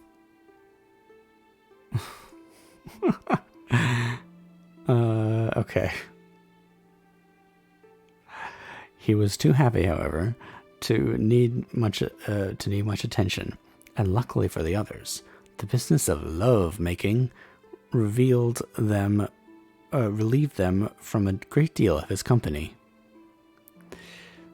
The chief of every day was spent by him at Lucas Lodge, and he would sometimes return to Longbourn, only in time to make an apology for his absence before the family went to bed. Love making. Mrs. Bennet was really in a most pitiable state. The very mention of anything concerning the match threw her into an agony of ill humor, and wherever she went, she was sure of hearing it talked of. The sight of Miss Lucas was odious to her, as her successor in that house. She regarded her with jealous abhorrence. Whenever Charlotte came to see them, she concluded her to be anticipating the hour of possession, and she is. She literally is counting down the days, which is also another reason why Elizabeth is right to be mad at her.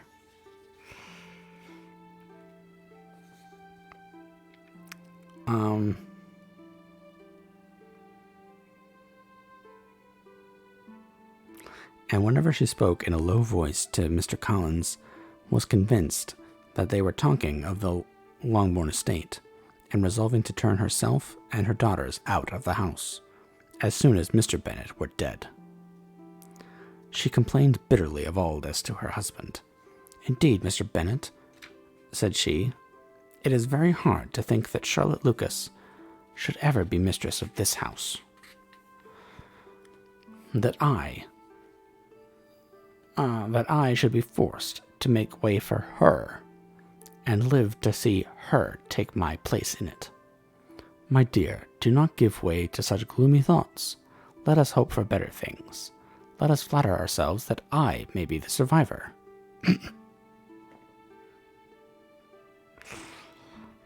This was not very consoling to Mrs. Bennet, and therefore, instead of making any answer, she went on as before. Again, I have to say, I love Mr. Bennet. He's amazing. Just so much sass and sarcasm. "I cannot bear to think that they should have all this estate. If it was not for the entail, I should not mind it." What should not you mind? I should not mind anything at all. Let us be thankful that you are preserved from a state of such insensibility. I never can be thankful, Mr. Bennet, for anything about the entail. How anyone could have the conscience to entail away an estate from one's own daughters, I cannot understand.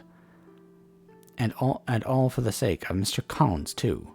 Why should he have it more than anybody else? I leave it to yourself to determine, said Mr. Bennet. End of Volume 1. We're a third of the way done, guys. We're a third of the way done.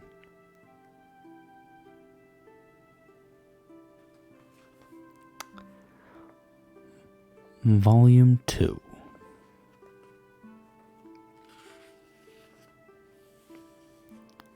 Chapter 1. Miss Bingley's letter arrived, and put an end to doubt.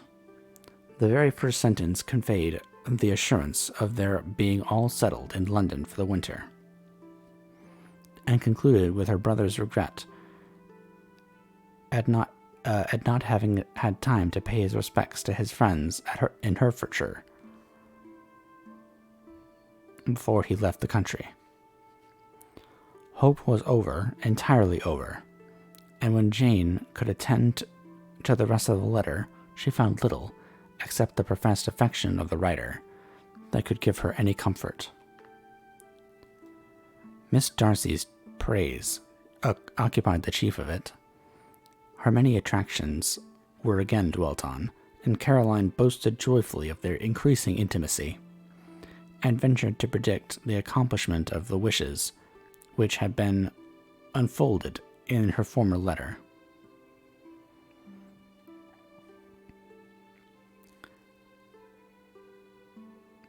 She wrote also with great pleasure of her brother's being an inmate of Mr. Darcy's house, and mentioned with raptures some plans of the latter with regard to new furniture. Elizabeth, to whom Jane very soon communicated the chief of all this, heard it in silent indignation. Her heart was divided between concern for her sister and resentment against all the others. To Caroline's assertion of her brother's being partial to Miss Darcy she paid no credit. That he was really fond of Jane she doubted no more than she had ever done. And much as she had always been disposed to like him, she could not think without anger, hardly without contempt, on the easiness of temper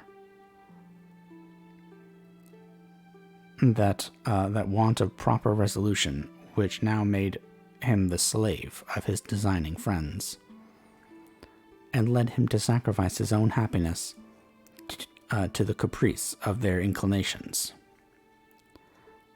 Had his own happiness, however, been the only sacrifice, he might have been allowed to sport with it in whatever way or in whatever manner he thought best.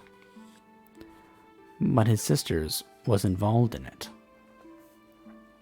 as she thought he must be sensible himself. It was a subject, in short, on which reflection would be long indulged, and must be unavailing.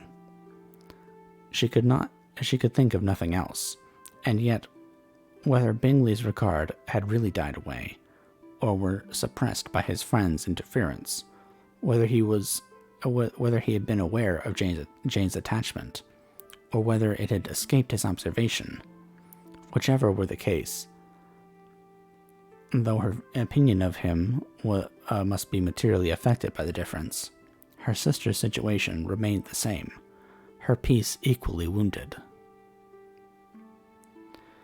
A day or two passed before Jane had the courage to speak of her feelings to Elizabeth, but at last, on Mrs. Bennet's leaving them together, after a longer irritation than usual about Netherfield and its master, she could not help saying, "Oh, that my dear mother had more command of herself. She can have no idea of the pain she gives me by her continual reflections on him. But I will not repine. It cannot last long. He will not forget, or he will be forgot, and we shall be as we were before." Elizabeth looked at her sister with incredulous solicitude, but said nothing. "You doubt me," cried Jane, slightly coloring. "Indeed, you have no reason. He may live in my memory as the most amiable man of my acquaintance, but that is all. I have nothing either to hope or fear, and nothing to reproach him with. Thank God, I have not that pain. I have little time, therefore. I shall certainly try to get the better."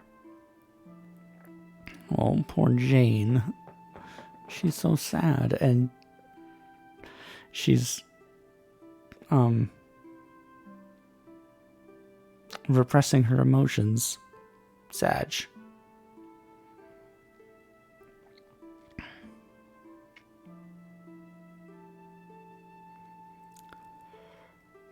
With a stronger voice, she soon added, "I have this comfort immediately, that it has not been more than an error of fancy on my side."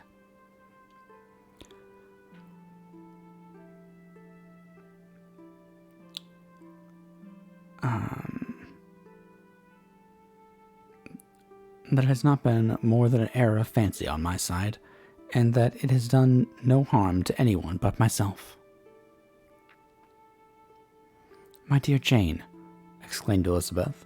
"You are too good. Your sweetness and disinterestedness are really angelic.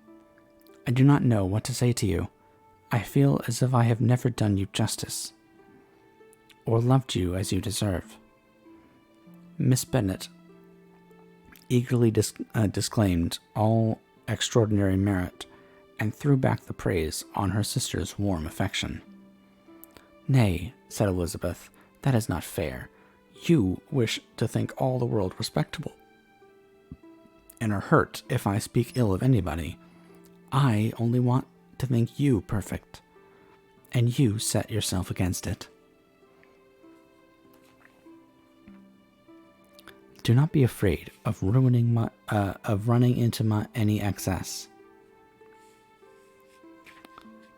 of my encroaching on your privilege of universal goodwill.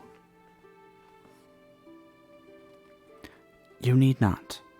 There are few people whom I really love, and still fewer of whom I think well. The more I see of the world, the more am I dissatisfied with it, and every day confirms my belief of the inconsistency of all human characters, and of the little dependence that can be placed on the appearance of either merit or sense. I have met with 2 instances lately. One I will not mention. The other is Charlotte's marriage. It is uncountable. In every view, it is unaccountable. My dear Lizzie, do not give way to such feelings as these. They will ruin your happiness. You do not make allowance enough for difference of situation and temper. Consider Mr. Collins's respectability, and Charlotte's prudent, steady character. Remember that she is one of a large family, that as to fortune, it is a most eligible match. And be ready to believe, for everybody's sake, that she may feel something like regard and esteem for our cousin.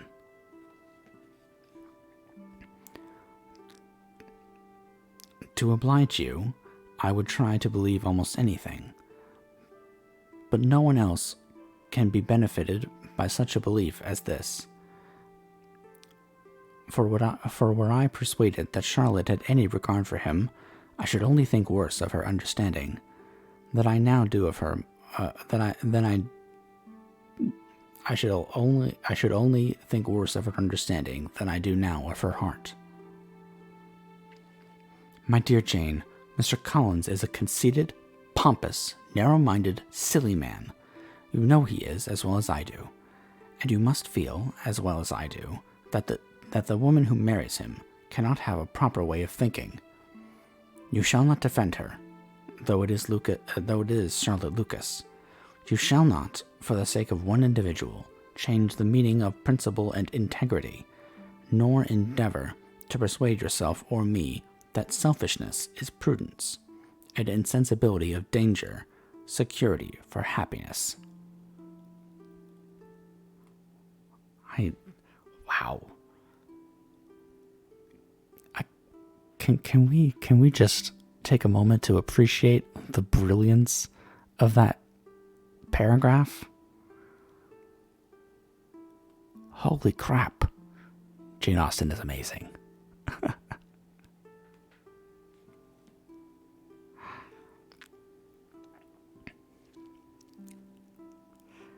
I must think your language too strong in speaking of both, replied Jane, and I hope you will be convinced of it by seeing them happy together.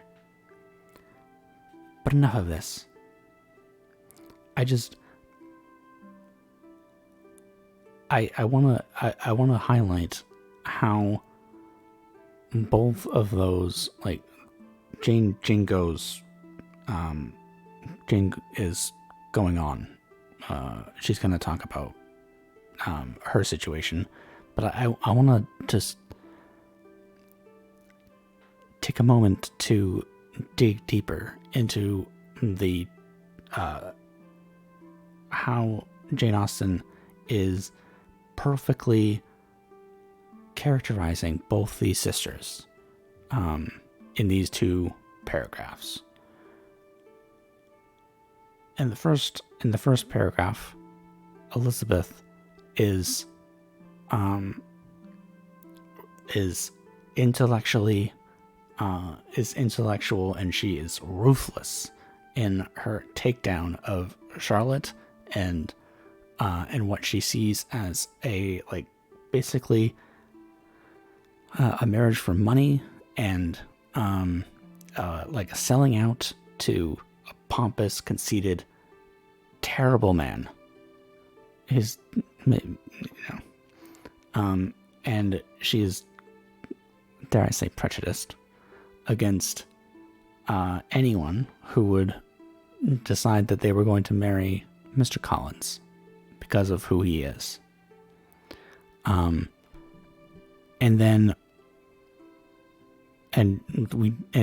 we get her just absolutely brilliant, sarcastic wit in her takedown of them both. And then in a single sentence, Jane basically says, "Cool it. You should just wish them happiness." And she doesn't want to have any arguing. It's just the way that she buries her feelings, and the way that she doesn't want to accept the fact that sometimes people do bad things and they make mistakes, and that she's hurting from what Bingley and Bingley's sisters have done. And it's just brilliant. Pride and Prejudice, love. Lol. Yeah, I mean, I'm the first to admit it that I was the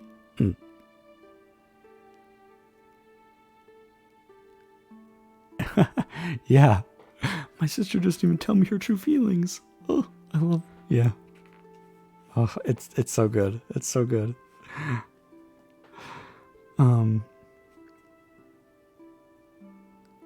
But enough of this. You alluded to something else. You mentioned 2 instances. I cannot misunderstand you, but I entreat you, dear Lizzie, not to pain me by thinking that person to blame, and saying your opinion of him is sunk. We must not be so ready to fancy ourselves intentionally injured. We must not expect a lively young man to be always so guarded and circumspect. It is very often nothing but our own vanity that deceives us. Women fancy admiration means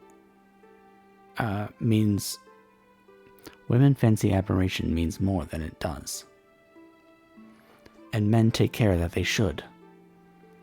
It is designedly done. They cannot be justified, but I have no idea of there being so much design in the world as some persons imagine. I am far from attributing any part of Mr. Bingley's conduct to design, said Elizabeth, but without scheming to do wrong, or to make others unhappy, there may be error, and there may be misery, thoughtlessness, a want of attention to other people's feelings, and want of resolution will do the business. And do you impute it to either of those? Yes, to the last. But if I go on, I shall displease you by saying what I think of persons you esteem. Stop me whilst you can. You persist, then, in supposing his sisters influence him? Yes, in conjunction with his friend. I cannot believe it.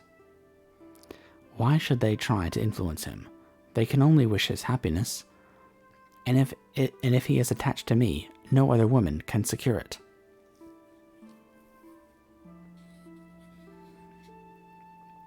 Your first position is false. They may wish many things besides his happiness, and they may wish his increase of wealth. They may wish his increase of wealth in consequence. They may wish to marry him a girl. They may wish him to marry a girl who has all the importance of money, great connections, and pride. Beyond a doubt, they do wish him to choose Miss Darcy, replied Jane.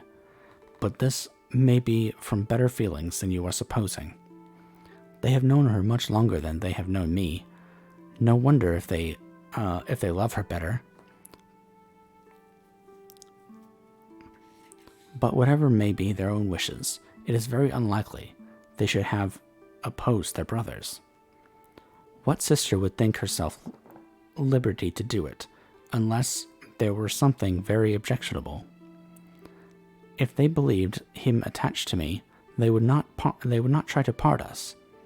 If he were so, they could not succeed. By supposing such an affection, you make everybody acting unnatural and wrong, and me most unhappy. Do not distress me by the idea. I am not ashamed of having been mistaken, or at least it is slight. It is nothing in comparison of what I should feel in thinking ill of him or his sisters. Let me take it in the best light, in the light which it may be understood. Oh, Jane. Poor, poor Jane. She wants to think the best of everyone except herself. And if that isn't the most relatable thing I can ever think of. She wants to think that everyone has everyone's best interests at heart, and that Bingley's sisters and his friend Darcy want him to have the most happiest, or that they don't want him they want him to marry someone that he will truly be happy with, and they think that they know that it is not Jane. And it's so sad, and it's such great character work that Jane Austen is doing, and it's amazing. Hold on, I'm going to take a drink because I have a scratchy throat.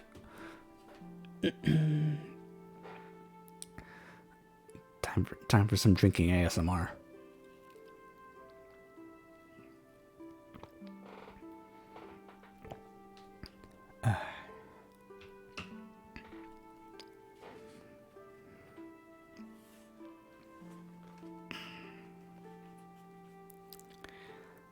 Elizabeth could not oppose such a wish, and from this time Mr. Bingley's name was scarcely mentioned between them.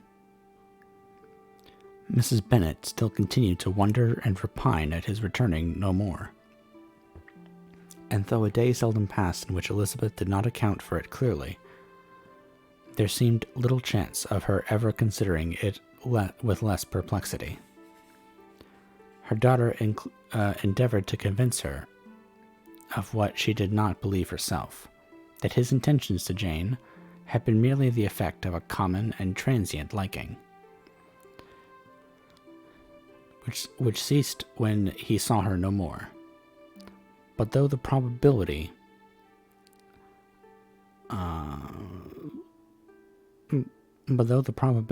of the statement was admitted at the time, she had the same story to repeat every day.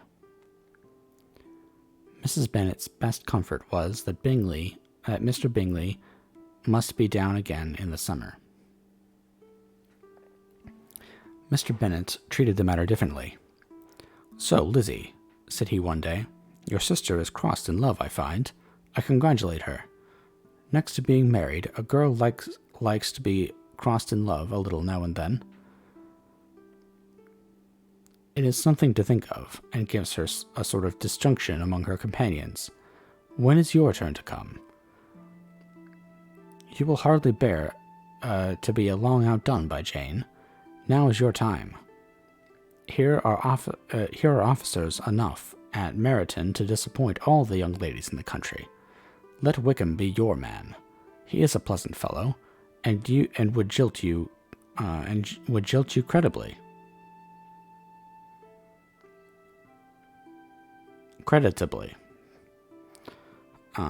Thank you, sir, but a less agreeable man would satisfy me. We must not all expect Jane's good fortune. True, said Mr. Bennet, but it is a comfort to think that, whatever of the kind may befall you, you have an affectionate mother who will always make the most of it. Mr. Wickham's society was of material service in dispelling the gloom which the late perverse occurrences had thrown on many of the Longbourn family. They saw him often, and to his other recommendations was now added that of general unreserve. The whole of what Elizabeth had already heard, his claims on Mr. Darcy, and all that he had suffered from him, was now openly acknowledged and publicly canvassed, and everybody was pleased to think how much they had always disliked Mr. Darcy before they had known anything of the matter. Miss Bennet was the only creature who could not suppose there be any extenuating circumstances in the case. Unknown to the society of Hertfordshire, her mild and steady candor always pleaded for allowances, and urged the possibility of mistakes. But by everybody else, Mr. Darcy was condemned as the worst of men.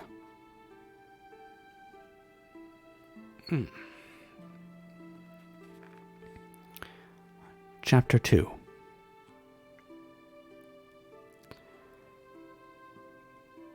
Oh, thank you, Flopper, for the hydrate redeem. I will take that.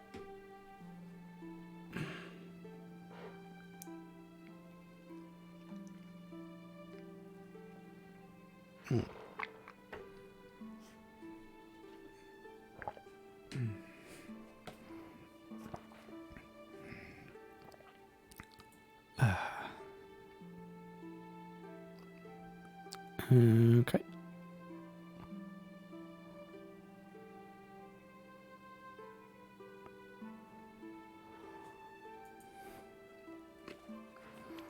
All right.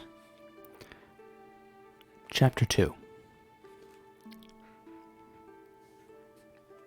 After a week spent in professions of love and schemes of felicity, Mr. Collins was called from his amiable Charlotte by the arrival of Saturday.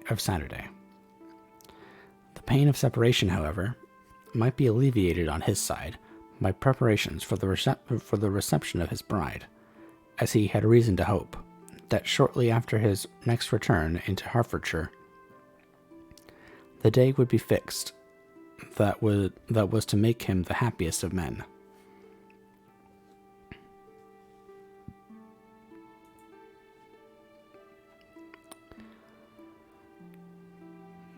He took leave of his relations at Longbourn, which, with as much solemnity as before, wished his fair cousins health and happiness again, and promised their father another letter of thanks. On the following Monday, Mrs. Bennet had the pleasure of receiving her brother and his wife, who came as usual to spend the Christmas at Longbourn. Mr. Gardiner was a sensible, gentlemanly-like man, greatly superior to his sister, as well by nature as education. The Netherfield ladies would have had difficulty in believing that a man who lived by trade, and within view of his own warehouses, could have been so well bred and agreeable. Mrs. Gardiner, who was several years younger than Mrs. Bennet and Mrs. Phillips, was an amiable, intelligent, elegant woman, and a great favorite of all her Longbottom I've been almost saying Longbottom every single time for the past 137 pages, and I finally did it. Finally did it. And was a great favorite with all her long-born nieces. Between the two eldest and herself especially, there subsisted a particular regard. They had frequently been staying with her in town.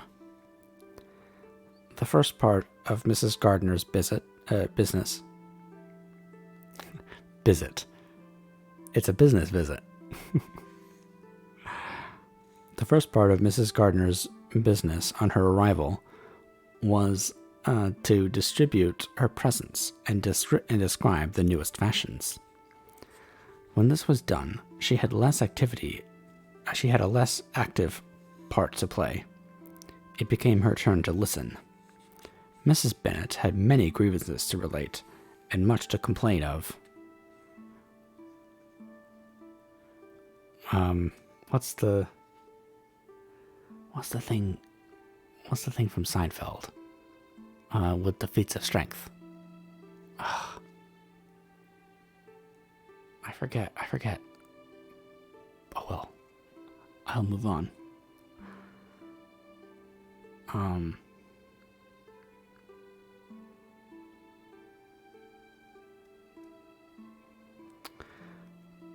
Mrs. Bennet had many grievances to relate, and much to complain of. They had all been very ill-used since she last saw her sister. 2 of her girls had been on the point of marriage, and after all there was nothing in it. I do not blame Jane, she continued, for Jane would have got Mr. Bingley if she could. But Lizzie, oh sister, it is very hard to think that she might have been Mr. Collins's wife by this time, had it not been for her own perverseness. He made her an offer in this very room, and she refused him. The consequence of it is that Lady Lucas will have a daughter married before I have, and that Longbourn estate is just as much entailed as ever.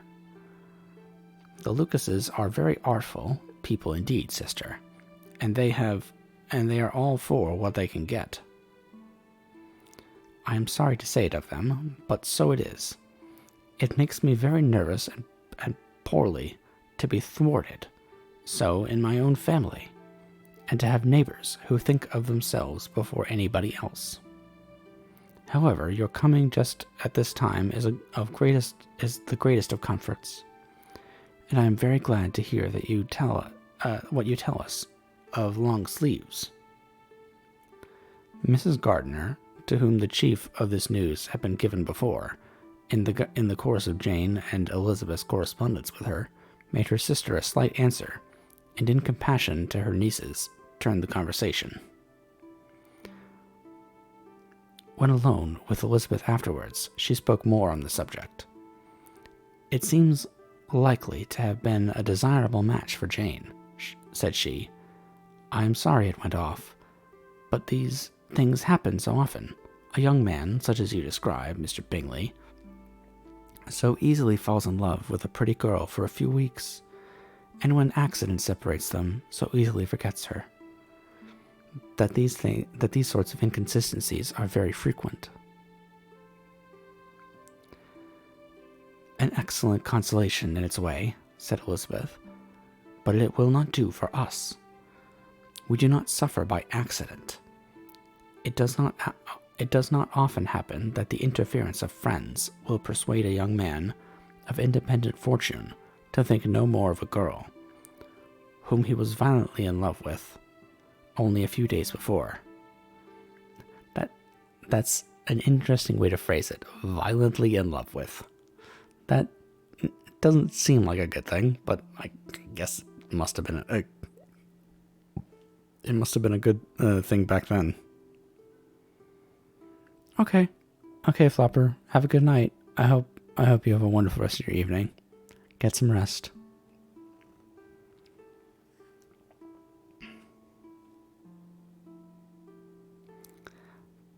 But that expression of violently in love is so hackneyed, so doubtful, so indefinite, that it gives me very little idea.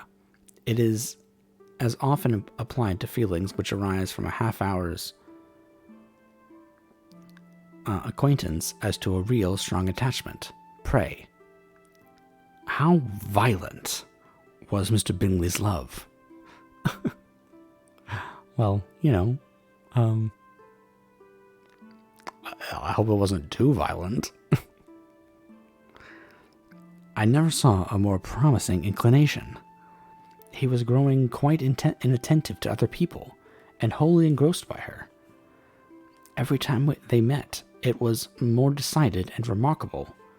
At his own ball, he offended 2 or 3 ladies by not asking them to dance, and I spoke to him twice myself without receiving an answer.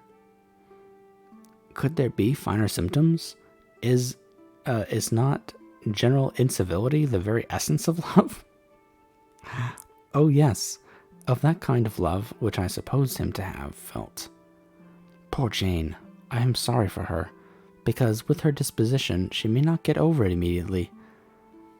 It had better have happened to you, Lizzie. You would have laughed yourself out of it sooner. But do you think she would have prevailed on going on to go back to us? But do you think she would be prevailed on to go back with us? A change of scene might be of service, and perhaps a little relief from home, and may be as useful as anything. Elizabeth was exceedingly pleased with this proposal, and felt persuaded of her sister's ready acquiescence. I hope, added Mrs. Gardiner, that no consideration with regard to this young man will influence her. We live in so different a part of town. All our connections are so different, and, well,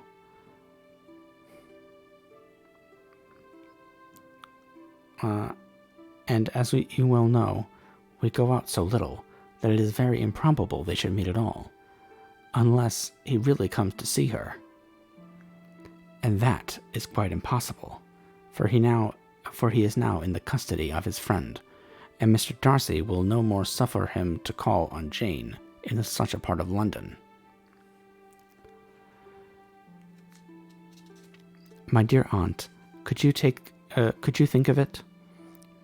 Mr. Darcy may perhaps have heard of such a place as Gracechurch Street, but he would hardly think of a month's ablution enough to cleanse him of its impurities, were he once to enter it. And depend upon it, Mr. Bingley never stirs without him. So much the better. I hope they will not meet at all. But does not Jane correspond with the sister? She will not be able to help calling. She will drop the acquaintance entirely.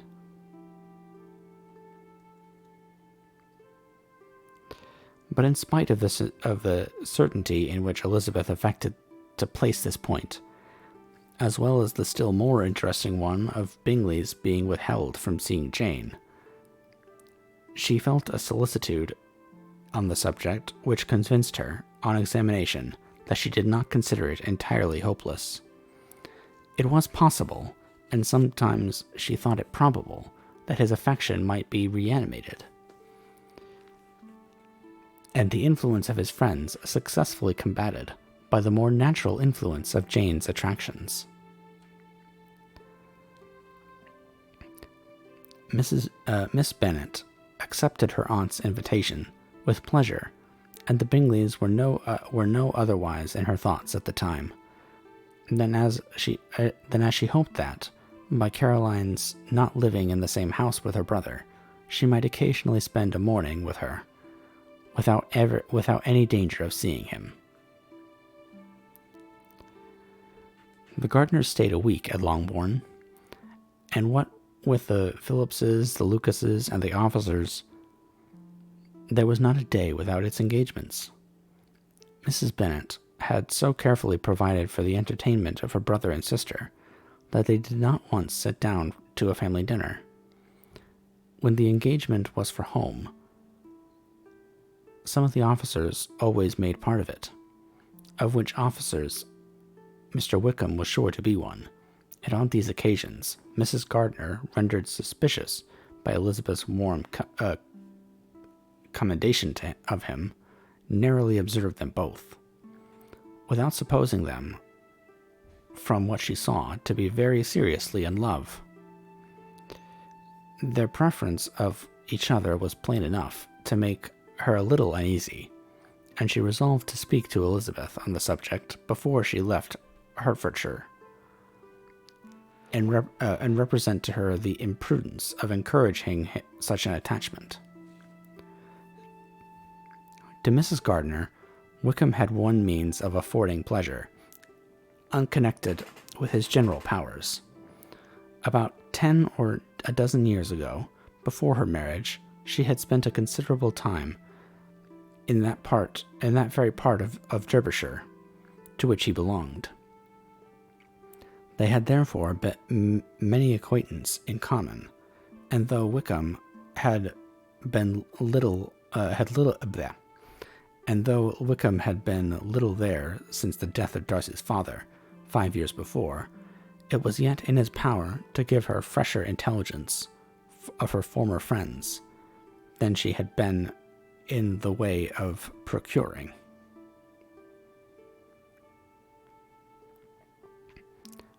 Mrs. Gardner had seen Pemberley, and known the late Mr. Darcy by character perfectly well. Here consequently was an inexhaustible subject of discourse.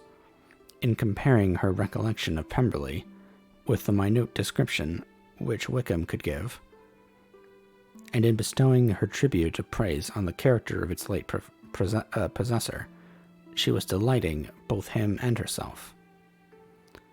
On being made acquaintance with the present Mr. Darcy's treatment of him, she tried to remember something of the gentleman's reputed disposition when quite a lad, which might agree with it, and was confident at last that she recollected having heard Mr. Fitzwilliam Darcy formerly spoken of as a very proud, ill-natured boy.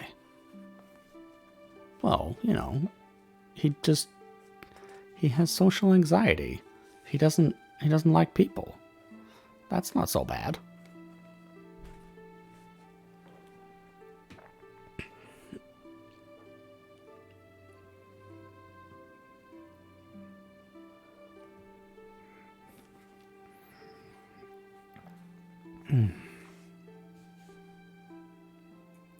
Hold on just a second. Let me look at something.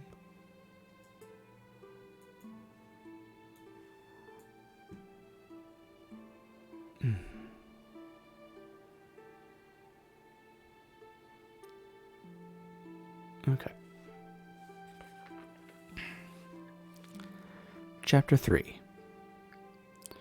Mrs. Gardner's caution to Elizabeth was punctually and kindly given on the first favorable opportunity of speaking to her alone, and after honestly telling her what she thought, she thus went on. You are too sensible a girl, Lizzie, to fall in love merely because you were warned against it. And therefore I am not afraid of speaking openly. Seriously, I would have you be on your guard. Do not involve yourself or endeavor to involve him in an affection which the want of fortune would make so very imprudent. I have nothing to say against him. He is a most interesting young man, and if he had the fortune he ought to have, I should think you could not do better. But as it is, you must not let your fancy run away with you. You have sense, and we all expect you to use it. Your father would depend on your resolution and good conduct, I am sure. You must not disappoint your father. My dear aunt, this is being serious indeed. Yes, and I hope to engage you to be serious likewise. Well, then, you need not be under any alarm. I will take care of myself, and of Mr. Wickham too.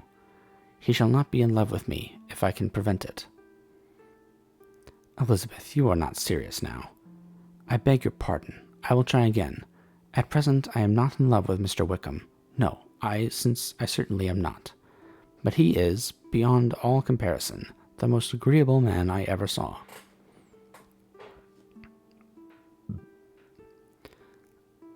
And if he becomes really attached to me, I believe it will be better that he should not. I see the imprudence of it. Oh, that abominable Mr. Darcy. My father's opinion of me does the greatest honor, and I should be miserable to forfeit it. My father, however, is partial to Mr. Wickham. In short, my dear aunt, I should be very sorry to be the means of making you, any of you, unhappy. But since we see every day that where there is affection, young people are seldom withheld by immediate want of fortune from entering into engagements with each other. How can I promise to be wiser than so many of my fellow creatures if I am tempted? Or how am I even to know that it would be wisdom to resist? All that I can promise you, therefore, is not to be in a hurry.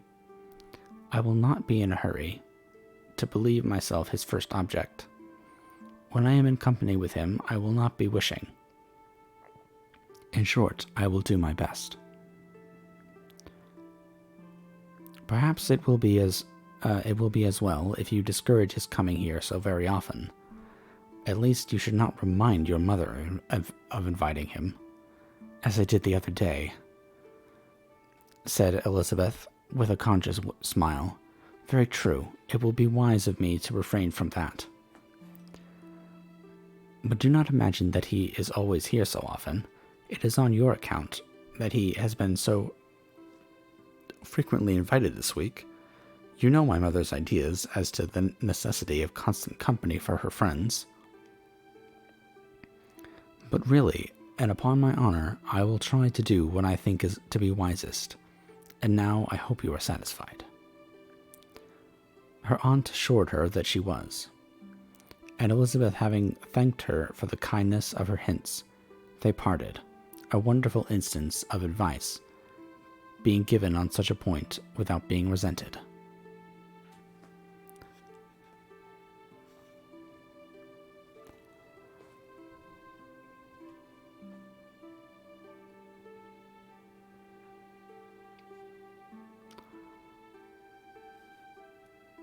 Mr. Collins returned into Hertfordshire soon after it had been quitted by the Gardiners and Jane. But as he took up his abode with the Lucases, his arrival was no great inconvenience to Mrs. Bennet.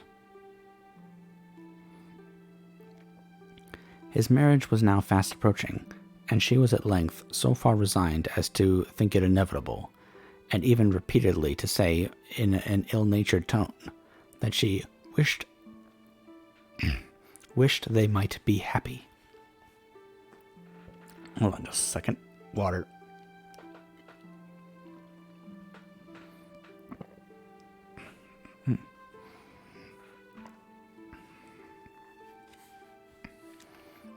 And even repeatedly to say in an ill-natured tone that she wished that they might be happy. Thursday was to be the wedding day, and on Wednesday Miss Lucas paid her farewell visit. And when she rose to take leave, Elizabeth, ashamed of her mother's ungracious and reluctant good wishes, and sincerely affected herself, accompanied her out of the room. And as they went downstairs together, Charlotte said, "I shall depend on hearing from you very often, Eliza." "That you certainly shall."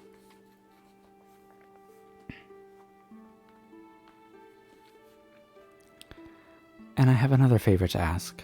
Will you come and see me? We shall often meet, I hope, in Hertfordshire. I am not likely to leave Kent for some time. Promise me, therefore, to come to Hunsford." Elizabeth could not refuse, though she foresaw little pleasure in the visit. My father and Maria are to come to me in March, added Charlotte, and I hope you will consent to be of the party. Indeed, Eliza, you will be as welcome to me as either of them. The wedding took place. The bride and bridegroom set off for Kent from the church door, and everybody had as much to say or to hear on the subject as usual. Elizabeth soon heard from her friend. Their correspondence was as regular and frequent as it ever had been. That it should be equally unreserved was impossible. Elizabeth could never address her without feeling that all the comfort of intimacy was over, and though determined not to slacken as a correspondent, it was for the sake of what had been rather than what was. Charlotte's first letters were received with a good deal of eagerness. There could not but be curiosity to know how she would speak of her new home, how she would like Lady Catherine, and how happy she would dare pronounce herself to be. Though when the letters were read, Elizabeth felt that Charlotte expressed herself on every point exactly as she might have foreseen. She wrote cheerfully, seemed surrounded with comforts, and mentioned nothing which she could not praise. The house, the furniture, the neighborhood, and roads were all to her taste, and Lady Catherine's behavior was most friendly and obliging. It was Mr. Collins's picture of Hunsford and Rosings rationally softened, and Elizabeth perceived that she must wait for her own visit there to know the rest. Jane had already written a few lines to her sister to announce their safe arrival in London, and when she wrote again, Elizabeth hoped it would be in her power to say something of the Bingleys.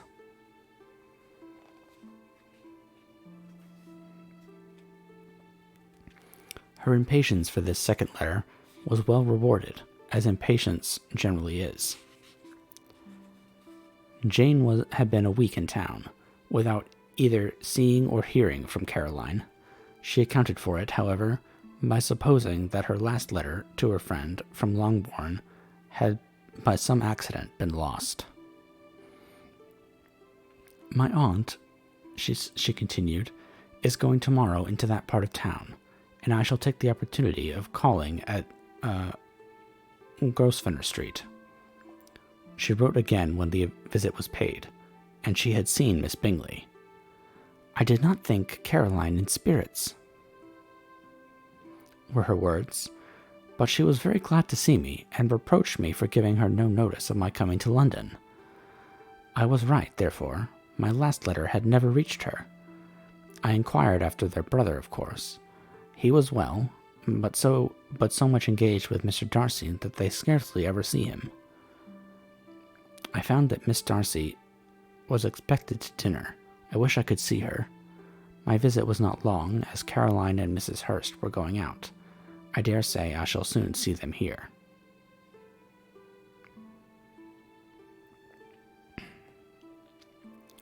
Elizabeth shook her head over this letter. It convinced her that accident only could discover that accident only could discover to Mr. Bingley his sister's being in town. 4 weeks passed away, and Jane saw nothing of him. She endeavored to persuade herself that she did not regret it, but she could no longer be blind to Miss Bingley's intention. After waiting at home for every morning for a fortnight, and inventing every evening a fresh excuse for her, the visitor did at last appear. But the shortness of her stay, and yet more, the alteration of her manner, would allow Jane to deceive herself no longer. The letter which she wrote on this occasion to her sister will prove what she felt. My dearest Lizzie will, I am sure, be incapable of triumphing in her better judgment at my expense, when I confess to have been entirely deceived by Miss Bingley's regard for me. My dear sister, But my dear sister, though the event has proved you right, do not think me obstinate if I still assert that, considering what her behavior was, my confidence was as natural as your suspicion. I do not at all comprehend her reason for wishing to be intimate with me, but if the same circumstances were to happen again, I am sure I should be deceived again. Caroline did not return my visit till yesterday, and not a note, not a line did I receive in the meantime. When she did come, it was very evident that she had no pleasure in it. She made a slight, formal apology for not calling before, said not a word of wishing to see me again, and was in every respect so altered a creature that when she went away, I was perfectly resolved to continue the acquaintance no longer. Whew. I pity, though I cannot help blaming her. She was very wrong in singling me out as she did. I can safely say that every advance to intimacy began on her side. But I pity her because she must feel that she has been acting wrong, and because I am very sure that anxiety for her brother is the cause of it. I need not explain myself further, and though we know this anxiety to be quite needless, yet if she feels it, it will easily account for her behavior to me. And so deservedly dear as he is to his sister, whatever anxiety she may feel on his behalf is natural and amiable.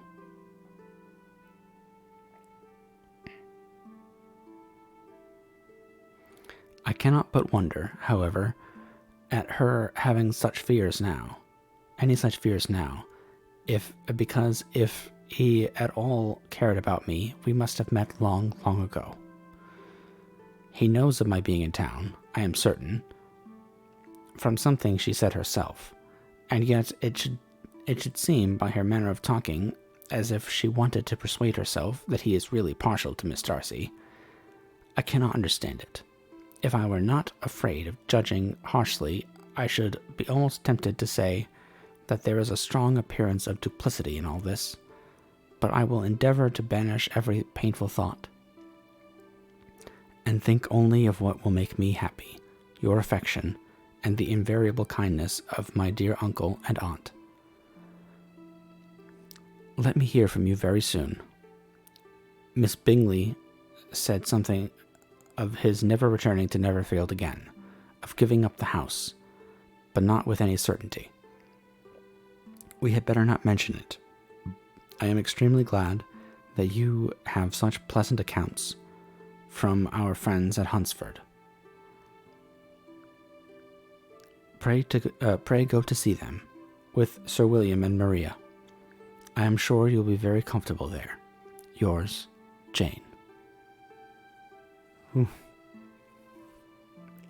She's,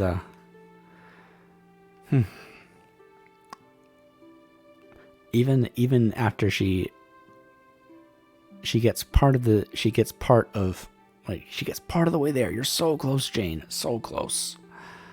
And yet, so far, she just, again, puts herself down and does not see what is going on.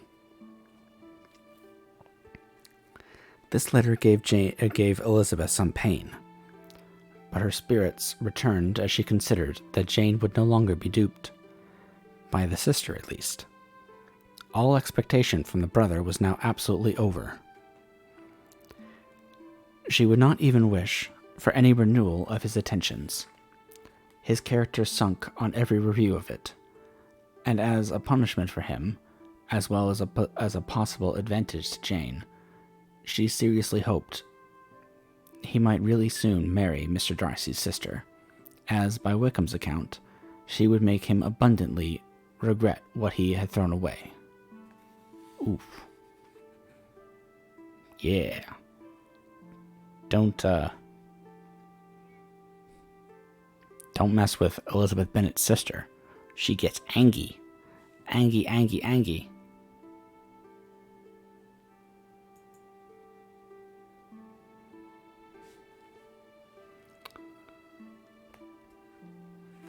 Mrs. Gardner, about this time, reminded Elizabeth of her promise concerning that gentleman, and required information, and Elizabeth had such to send as might rather give contentment to her aunt than to herself.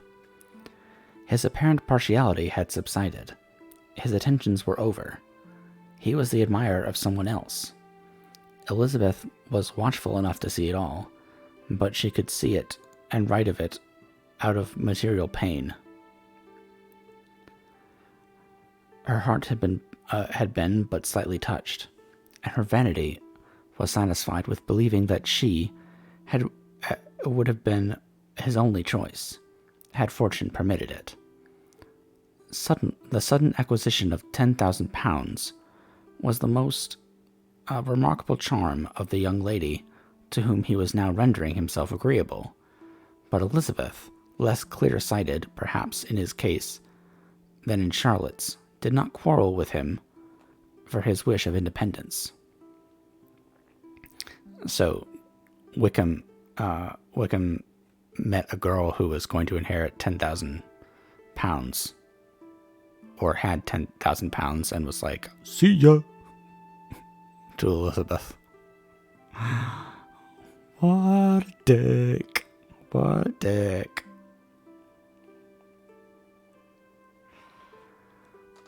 Nothing, on the contrary, could be more natural, and while able to suppose that it cost him... oh, thank you for the hydrate and posture check, Redeems. Linus. Oh, stretch. Stretch. Yes, a very helpful self-care package. I should, I've been thinking about ways in which I can, like, add to my, my channel redeems. So, like, if you guys have any suggestions, I'm more than willing to take them.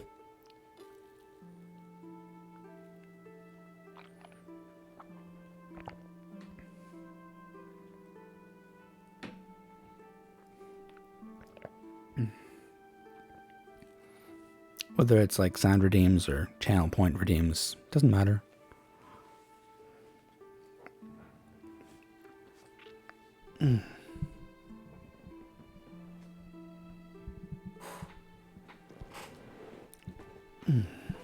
Okay, settling back in my chair after a nice stretch and a posture check and a hydrate. Bad, Mr. Wickham. Totally abandoned Lizzie for want of a fortune.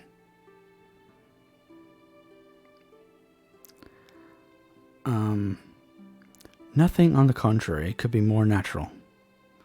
And while able to suppose that it cost him a few struggles to relinquish her, she was ready to allow it a wise and desirable measure for both, and could very sincerely wish him happy. All this was acknowledged to Mrs. Gardner, and after relating the circumstances, she thus went on. I am now convinced, my dear aunt, that I have never been much in love, for I had really experienced that pure and elevating passion.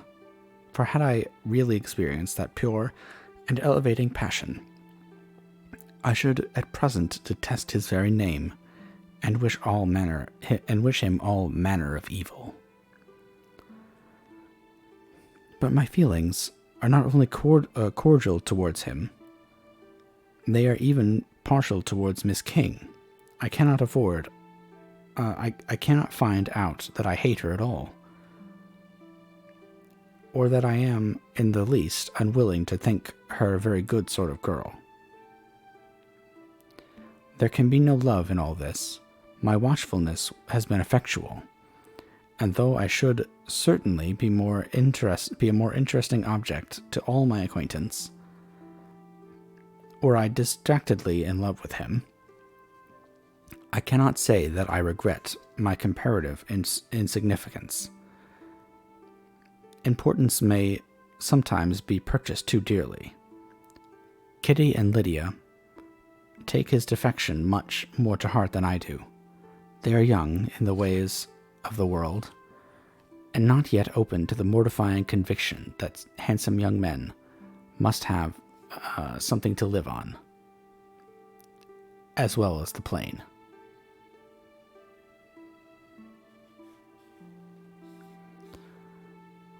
Chapter 4. With no greater events than these in the Longbourn house, and otherwise diversified by little beyond the walks to Meryton, sometimes dirty and sometimes cold, did January and February pass away. March was to take Elizabeth to Hunsford. She had not at first thought very seriously on going thither, but Charlotte, she soon found, was depending on the plan, and she gradually learned to consider it herself with greater pleasure as well as greater certainty. Absence had increased her desire of seeing Charlotte again, and weakened her disgust of Mr. Collins. There was novelty in the scheme, and as, with such a mother and such uncompanionable sisters, home could not be faultless. A little change was not unwelcome for its own sake. The journey would moreover give her a peep at Jane, and in short, as the time drew near, she would have been very sorry for any delay.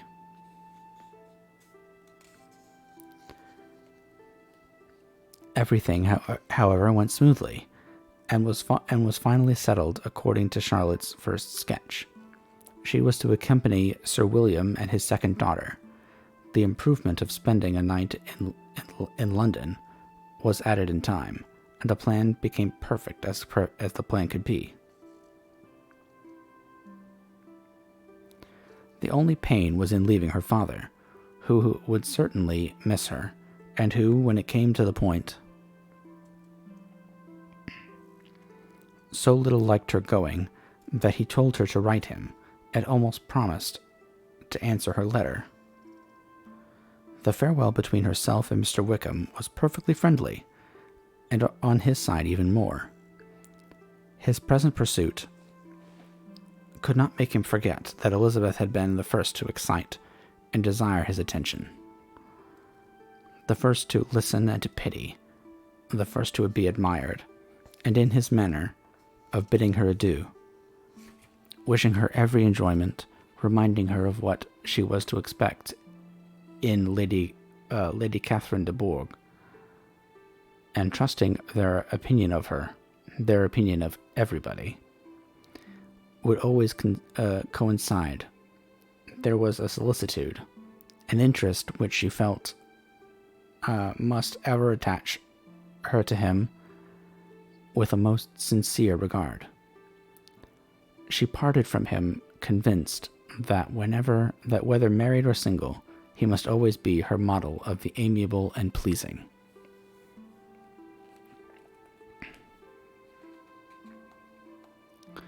Her fellow travelers the next day were not of a kind to make him less agreeable. Sir William Lucas and his daughter Maria, a good-humored girl, but as empty-headed as himself, had nothing to say that could be worth hearing, and were listened to with about as much delight as the rattle of the chase. Elizabeth loved absurdities, but she had known Sir William's too long. He could tell her nothing new of the wonders of his presentation and knighthood, and his civilities were worn out like his information. It was a journey of only 24 miles, and they began it so early as to be in Gracechurch Street by noon. As they drove to Mr. Gardiner's door, Jane was at a drawing-room window watching their arrival. When they entered the passage, she was there to welcome them, and Elizabeth, looking earnestly in her face, was pleased to see it healthful and lovely as ever. On the stairs were a troop of little boys and girls, whose eagerness for their cousin's appearance would not allow them to wait in the drawing-room, and whose shyness, as they had not seen her for a 12-month, prevented their coming lower. All was joy and kindness. The day passed most pleasantly away. The morning in bustle, the morning in bustle and shopping, and the evening at one of the theaters. That sounds lovely. Elizabeth then contrived to sit by her aunt. The first subject was her sister, and she was more grieved than astonished to hear, in the reply to her minute inquiries, that though Jane always struggled to support her spirits, there were periods of dejection. It was reasonable, however, to hope that they would not continue long. Mrs. Gardner gave her the particulars of Miss Bingley's visit in Gracechurch Street, and repeated conversations occurring at different times between Jane and herself, which proved that the former had, from her heart, given up the acquaintance.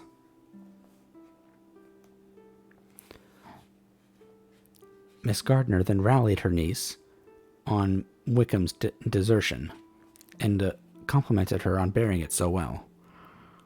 "But, my dear Elizabeth," she added, "what sort of girl is Miss King? I should be sorry to think our friend mercenary." "Pray, my dear aunt, what is the difference in matrimonial affairs between the mercenary and the prudent motive? Where does discretion end and avarice begin? Last Christmas you were afraid of his marrying me, but because it would be imprudent, and now, because he is trying to get a girl with only £10,000, you want to find out that he is mercenary. If you will only tell me what sort of girl Miss King is, I shall know what to think. She is a very good kind of girl, I believe. I know no harm of her. But he paid her not the smallest attention till her grandfather's death, made her mistress of his fortune. Ugh. Not looking good for Mr. Wickham." "No, why should he? If it was not allowable for him to gain my affections, because I had no money, what occasion could there be for making love to a girl whom he did not care about, and who was equally poor? But there seems indelicacy in directing his attentions toward her so soon after this event."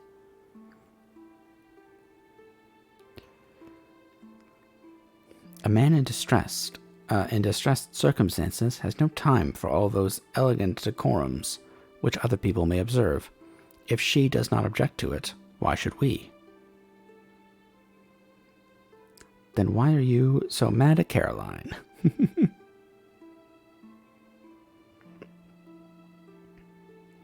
Her not objecting does not justify him. It only shows her being deficient in something herself, sense or feeling. "Well," cried Elizabeth, have it as you choose. He shall be mercenary, and she shall be foolish." "No, Lizzie, that is what I do not choose. I should be sorry, you know, to think ill of a young man who has lived so long in Derbyshire." "Oh, if that is all, I have a very poor opinion of young men who live in Derbyshire. And their intimate friends who live in Hertfordshire are not much better. I'm sick of them all. Thank heaven, I am going tomorrow, where I shall find a man who has not one agreeable quality, who has neither manner nor sense to recommend him. Stupid men are the only ones worth knowing, after all." Ouch. "Take care, Lizzie. That speech savors strongly of disappointment." Before they were separated, by the conclusion of the play, she had the unexpected happiness of an invitation to accompany her uncle and aunt in a tour of pleasure, which they proposed taking in the summer. "We have not quite determined how far it shall carry us," said Mrs. Gardner, but perhaps to the lakes. No scheme could have been more agreeable to Elizabeth, and her acceptance of the invitation was most ready and grateful. "My dear, dear aunt," she rapturously cried, "what delight, what felicity! You give me fresh life and vigor. Adieu to disappointment and spleen. What are men to rocks and mountains? Oh, what hours of transport we shall spend!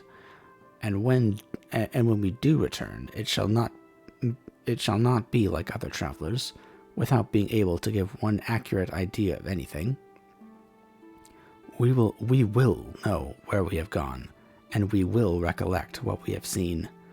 Mountains and lakes and rivers shall not be jumbled together in our imaginations, nor, when we attempt to describe any particular scene, will we begin quarreling about its relative situation.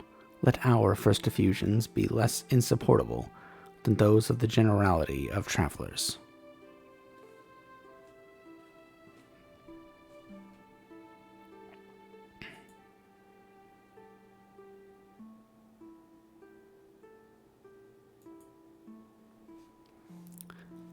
Chapter 5. Every object in the day's journey was new and interesting to Elizabeth, and her spirits were in a state for enjoyment, for she had seen her sister looking so well as to banish all fear for her health, and the prospect of her northern tour, was a constant source of delight. When they left the high road for the lane to Hunsford, every eye was in search of the parsonage, and every turning expected to bring it in view. The paling of the Rosings Park was their boundary on one side. Elizabeth smiled at the recollection of all that she had heard of its inhabitants. At length the parsonage was discernible, the garden sloping to the road, the house standing in it, the green pales, and the laurel hedge. Everything declared they were arriving. Mr. Collins and Charlotte appeared at the door, and the carriage stopped at the small gate, which led by a short gravel walk to the house, amidst the nods and smiles of the whole party. In a moment, they were all out of the chaise, rejoicing at the sight of each other. Mrs. Collins welcomed her friend with the liveliest pleasure, and Elizabeth was more and more satisfied with coming, when she found herself so affectionately received. She saw instantly that her cousin's manners were not altered by his marriage. His formal civility was just what it had been, and he detained her some minutes at the gate to hear and satisfy his enquiries after all her family. They were then, with no other delay than his pointing out the neatness of the entrance, taken into the house, and as soon as they were in the parlor, he welcomed them a second time with ostentatious formality to his humble abode, and punctually repeated all his wife's offers of refreshment. He's interesting. He's he means well, I guess, for the most part. Elizabeth was prepared to see him in his glory, and she could not help fancying that in displaying the good portion of the room, its aspect and its furniture, he addressed himself particularly to her, as if wishing to make her feel what she had lost in refusing him. Maybe he's not so whatever. But though everything seemed neat and comfortable, she was not able to gratify him by any sigh of repentance, and rather looked with wonder at her friend that she could have so cheerful an air with such a companion. When Mr. Collins said anything of which his wife might reasonably be ashamed, which certainly was not unseldom, she involuntarily turned an eye on Charlotte. Once or twice she could discern a faint blush, but in general Charlotte wisely did not hear. After sitting long enough to admire every article of furniture in the room, from the sideboard to the fender, to give an account of their journey of all that had happened in London, Mr. Collins invited them to take a stroll in the garden, which was large and well laid out, and to the cultivation of which he attended himself. To work in his garden was one of his most respectable pleasures.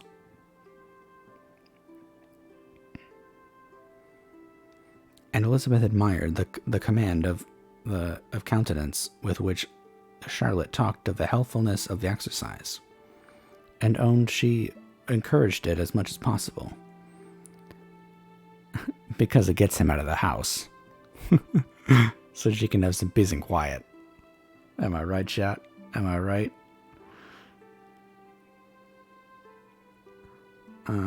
Here, leading the way through every walk and crosswalk, and scarcely allowing them an interval to utter the praises he asked for, every view was pointed out with a minuteness which left beauty entirely behind.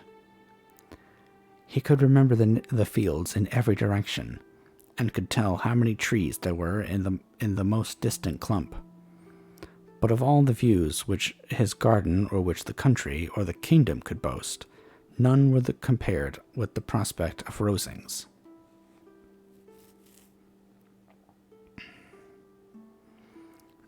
Afforded by an opening in the trees that bordered the park nearly opposite the front of his house. It was a handsome modern building, well situated on rising ground.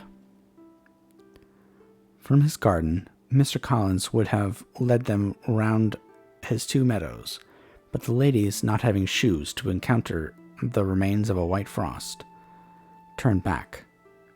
And while Sir William accompanied him, Charlotte took her sister and friend over the house, extremely well pleased, probably, to have the opportunity of showing it without her husband's help. It was rather small, but well built and convenient, and everything was fitted up and arranged with a neatness and consistency of which Elizabeth gave Charlotte all the credit. When Mr. Collins could be forgotten, there was a really great air of comfort throughout, and by Charlotte's evident enjoyment of it, Elizabeth supposed he must be often forgotten. That's because she's always shooing him into the garden. And saying, "Get out. Get out. I can't stand you. You talk too much."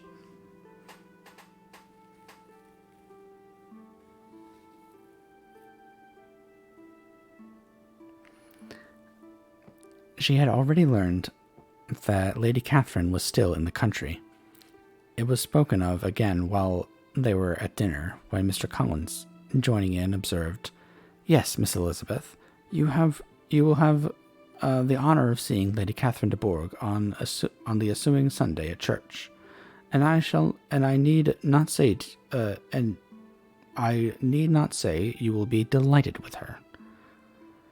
She is all affability and condescension, and I doubt not but you will be honored. With some portion of her notice when service is over.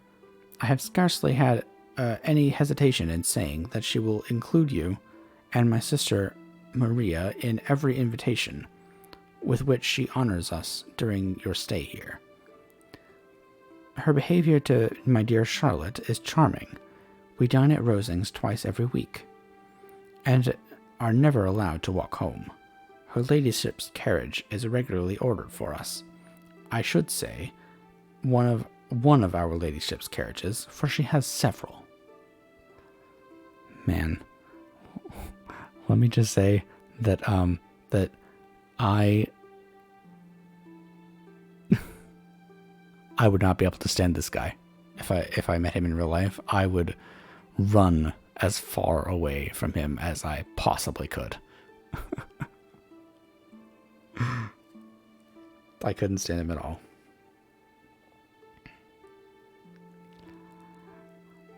Lady Catherine is a very respectable, sensible woman indeed, added Charlotte, and a most attentive neighbor. Very true, my dear. That is exactly what I say. She is the sort of woman whom one cannot regard with too much deference.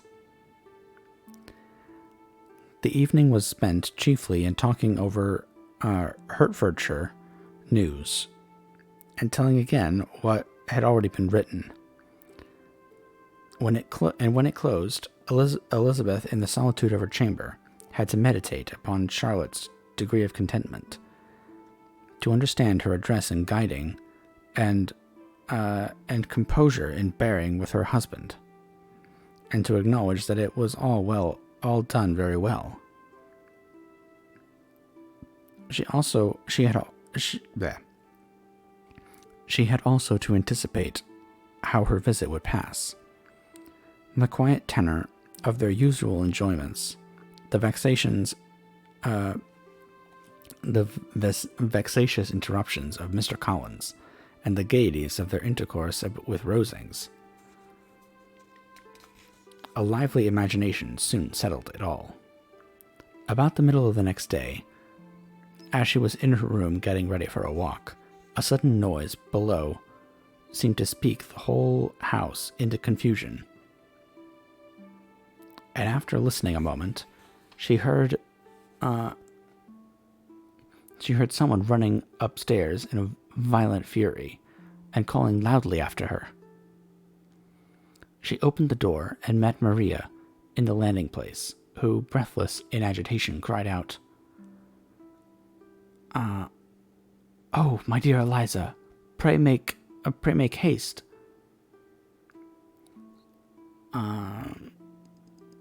Oh, my dear Eliza, pray make haste and come into the dining room, for there is such a sight to be seen. I will not tell you what it is. Make haste and come down this moment." Elizabeth asked questions in vain. Maria would not tell her more, and down they ran into the dining room, which fronted the lane, in quest of this wonder. It was two ladies stopping low in a low phaeton at the garden gate. "And is this all?" cried Elizabeth. "I expected at least the pigs were got into the garden. And here is nothing but Lady Catherine and her daughter."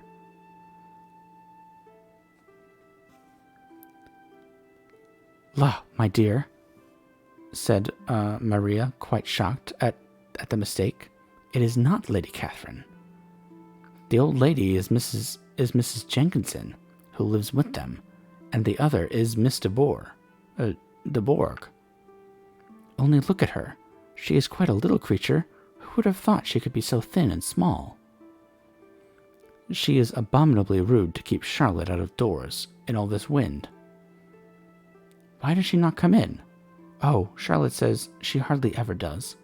It is the greatest of favors when Miss de Bourgh comes in."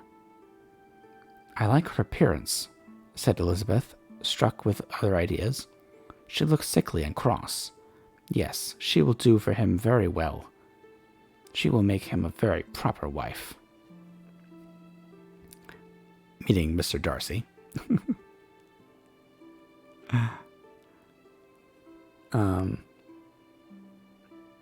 Mr. Collins and Charlotte were standing at the gate in conversation with the ladies, and Sir William, to Elizabeth's high diversion, was stationed in the doorway, in earnest contemplation of the greatness before him, and constantly bowing whenever Miss de Bourgh looked that way. At length there was nothing more to be said. The ladies drove on, and the others returned into the house. Mr. Collins no sooner saw the two girls than he began to congratulate them on their good fortune, which Charlotte explained by letting them know that the whole party was asked to dine at Rosings the next evening. Well, how exciting! How very marvelous!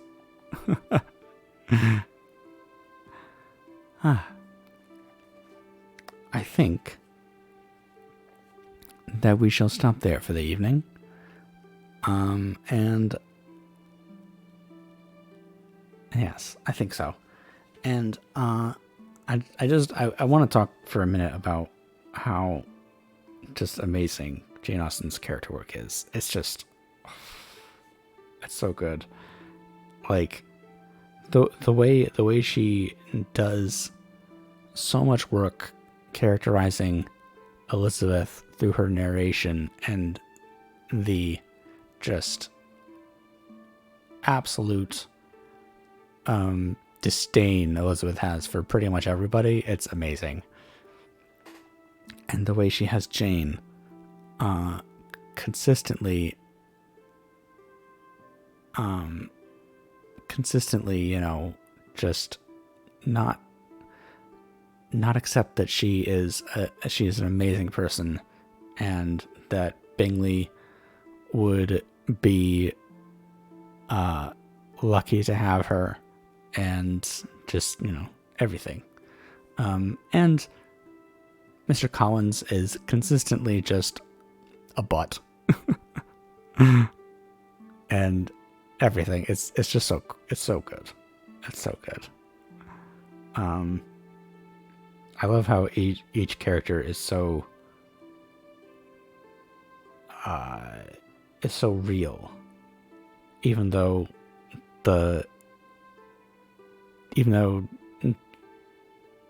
Jane Austen was writing hundreds of years ago. It's amazing. It's amazing how relatable her characters are. Because I, like Elizabeth, I don't know about you, but I would not be able to stand 5 minutes talking with Mr. Collins, and if he had asked me to marry him, I would probably have laughed in his face. And Elizabeth gets points for not doing that. So yeah, reading this makes me really it makes me nostalgic for the Lizzie Bennet Diaries, and I want to watch that. But I also want to watch the movie adaptations of Pride and Prejudice. So there's that. So yeah, thank you everyone for hanging out with me and listening as I read. And I hope that you guys have a wonderful rest of your night, and a wonderful rest of your week if I don't see you, or I'll chat with you. I think that we'll probably play a game tomorrow, whether that is Kingdoms of Amalur, or maybe we might do maybe Phantasy Star Online, the free MMO that me and Jonas were talking about earlier. We talked about it earlier in Discord. But yeah, we might play that. But probably gonna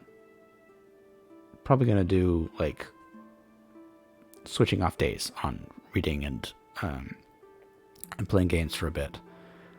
And again, I want to say just how much I appreciate you all, and that you come and listen to me read and watch me make a fool of myself playing games. It means the world to me, and that we've gotten over 300. I think we're 304 followers now on Twitch, and it's just amazing to me that many people have followed me and listened to me do my reading, and I'm so grateful. So yeah, I hope that you guys have had fun, and I hope that you guys have. Yes, I did. Thank you so much. Thank you, Linus. And I will see you guys next time, probably tomorrow, for a gaming stream. Like I said, I'll decide what I'll decide tomorrow what we do.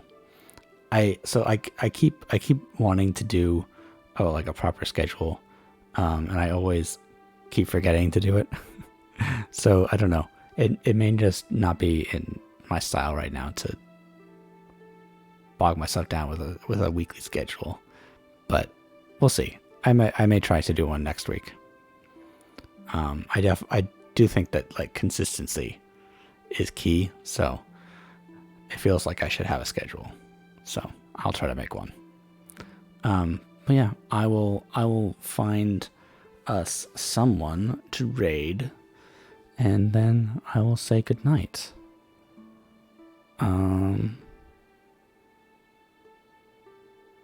Yeah, no problem. I love doing it. Let's see. Who should we raid?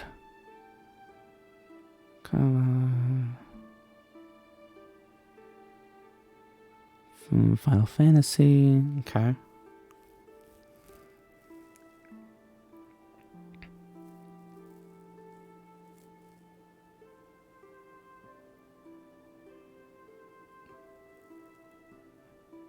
Okay.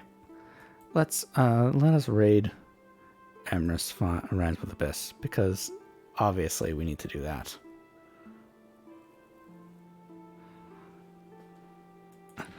Okay. So, thank you all for sticking around and chatting with me, hanging out. And they just said be right back. Okay, I had to stall. How should I stall, chat?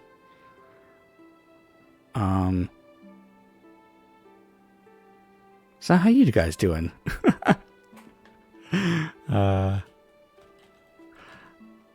I need some practice on the talking side of streaming, so that I can like just riff on something and talk about nothing while I'm sitting here doing nothing. I've been doing a lot of spending too much money on books, which is my want. It is my hobby to buy books and then let them sit on my shelf. I'm sure that is a common problem for many readers. Yeah, it's a problem. Books should just be free, and they are at the library. Books are so free at the library. Oh, Eris is back. Nice. Yeah, I mean, the secret is you will never get to the bottom of your to be read list. I'm sorry to break this to you, but it will never happen. You will consistently tell yourself that you are going to finish your reading list someday, but you'll never do it. I'm sorry. It's something that I have tried to I want to collect all the books. Okay, good. It's good that you know.